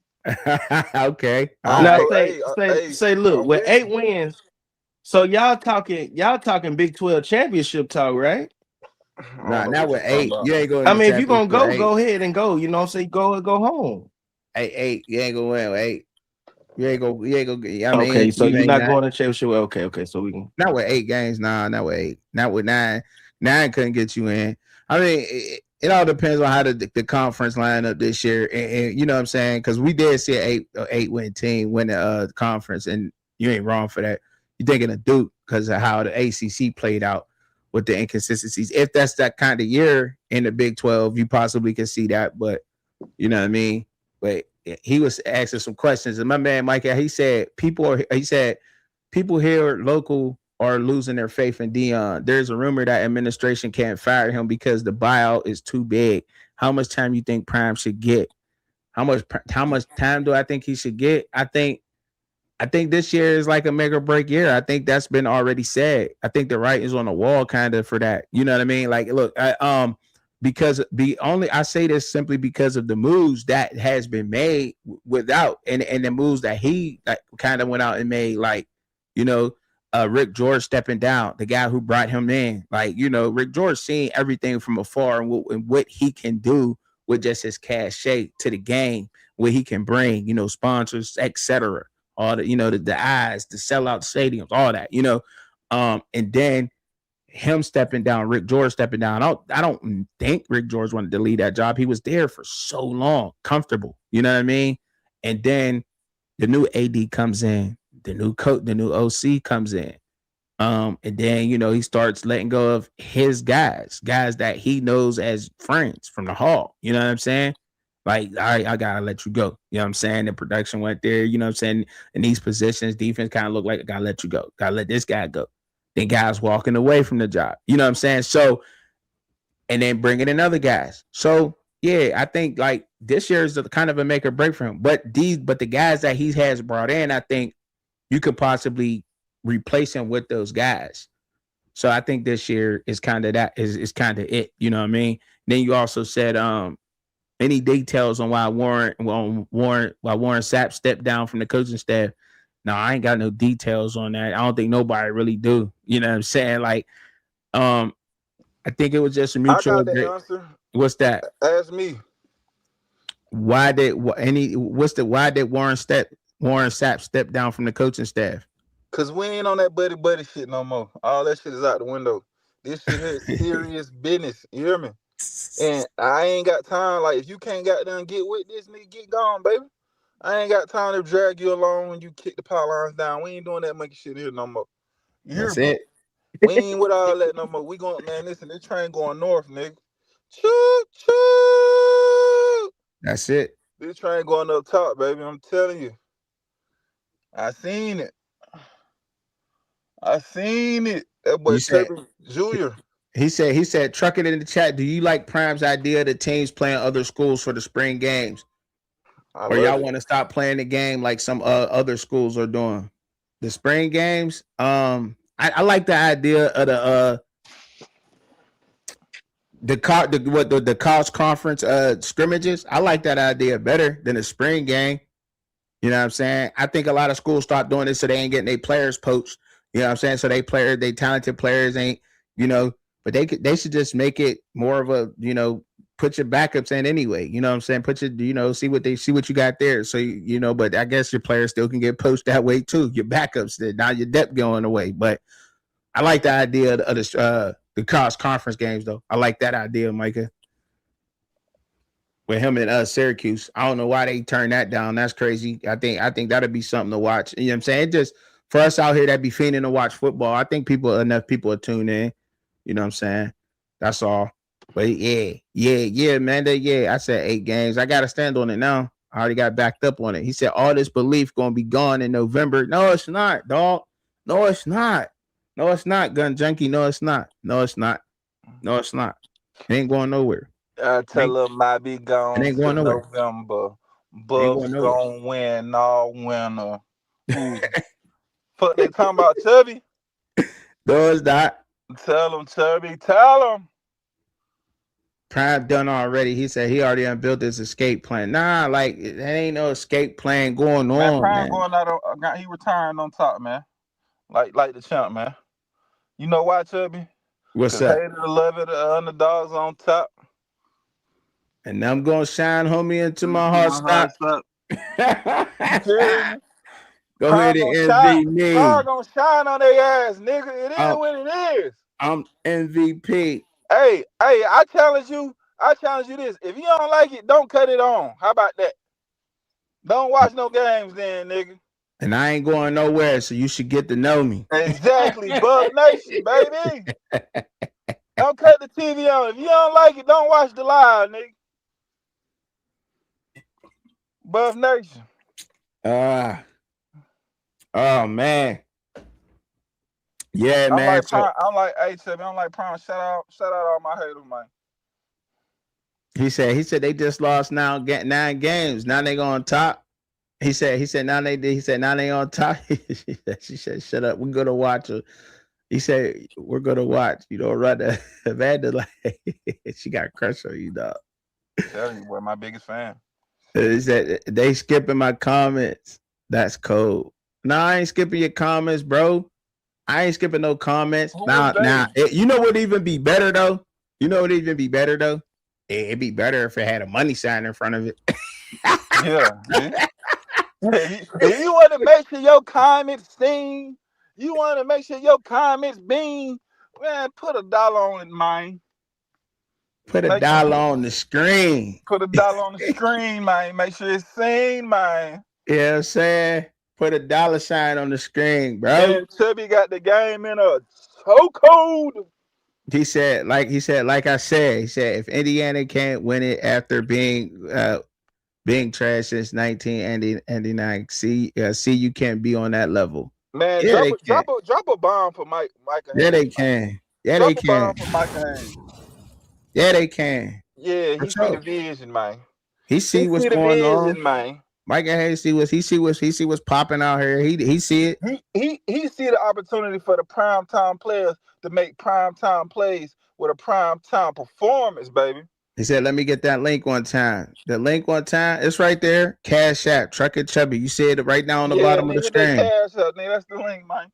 That's the link. Sock it to his pocket like a rocket, man. You feel me? That's the link right there, dog. Yeah, hit that link, man. I appreciate it. I appreciate y'all, man. Y'all know what it, man. Like, look, bro. I gave y'all a whole lot of context on why I am where I am right now. A whole lot. I don't think I can further explain it. The only thing we could do from here is just wait and see. From Maine to Spain, Tubby. You explained it from Maine to Spain. You feel me? Hey, You man, you feel me? can't get with it, man. You just lame. He said trucking went. He said trucking. I'm sorry, the rent went up in Denver a lot. I'm broke, laughing out loud. He good, bro. You good, bro. You goody. You know what I'm saying? I appreciate it though. I appreciate it though. You hear me? I do. Man, break in before you get broke on, man. Touch. Yeah. What up, Neck Bo? What's up, Neck Bo? What's up? Y'all got anything to say, man? I'm about to go. About to go see my mother. My mother. She doing good, by the way. Salute. Yeah. By the way, she doing great. By the way, you know what I mean. Just wanted to let y'all know that. You said make sure you go live when this team is 1-5. Man, I'm gonna go live when this team. You say make sure I go live when this team is 1-5. Man, you jive. You playing around right now. We about to go 5-1. We gonna ball, man. And then when we go 5-1, I still want you to talk the same way you talking now, son. How about that? Since you want to rhyme. We gonna ball, man. Since you want to rhyme, you know what I'm saying? Nah, I don't like it, they might start. I might get a good start. Definitely gonna be a good start, you know. Chubby. What's up? I seen it already, baby. All right. It's destined. It's destined. And listen, Chubby, guess what? What's hey Chubby? What's up? He go to test again, Chubby. Oh. Hey, they might not like it. They might not gonna want to see it. You feel me? But what's one thing they must do, Chubby? They damn sure gonna watch it. They damn sure gonna motherfucking watch it. So we don't give a damn about how you feel or what you think. They damn sure gonna watch it. Damn sure gonna watch it. So y'all just grab the popcorn and sit back and goddamn, man, sock it to our pocket like a rocket, man. Feel me? Because Prime getting his. So send us them ends so we can win. And them dividends. Them dividends. Them yens. Them yens. Euros. Denales. The narrows. Dollars. Zeros. Holla at me. Like a player do. Yeah. Yeah. Yeah. Yeah. All right. All right, I salute y'all. Y'all know how I always in the lives, man. I tell y'all, man, pray for yourself, pray for each other, pray for me. I'm always praying for y'all. Peace. I'm up out of here, y'all. Gotta get it. Hey, Chubby. Yo, what up? I'm going to say it like this. I play for you, you pay for me. All right. Chuck. All right. Chuck.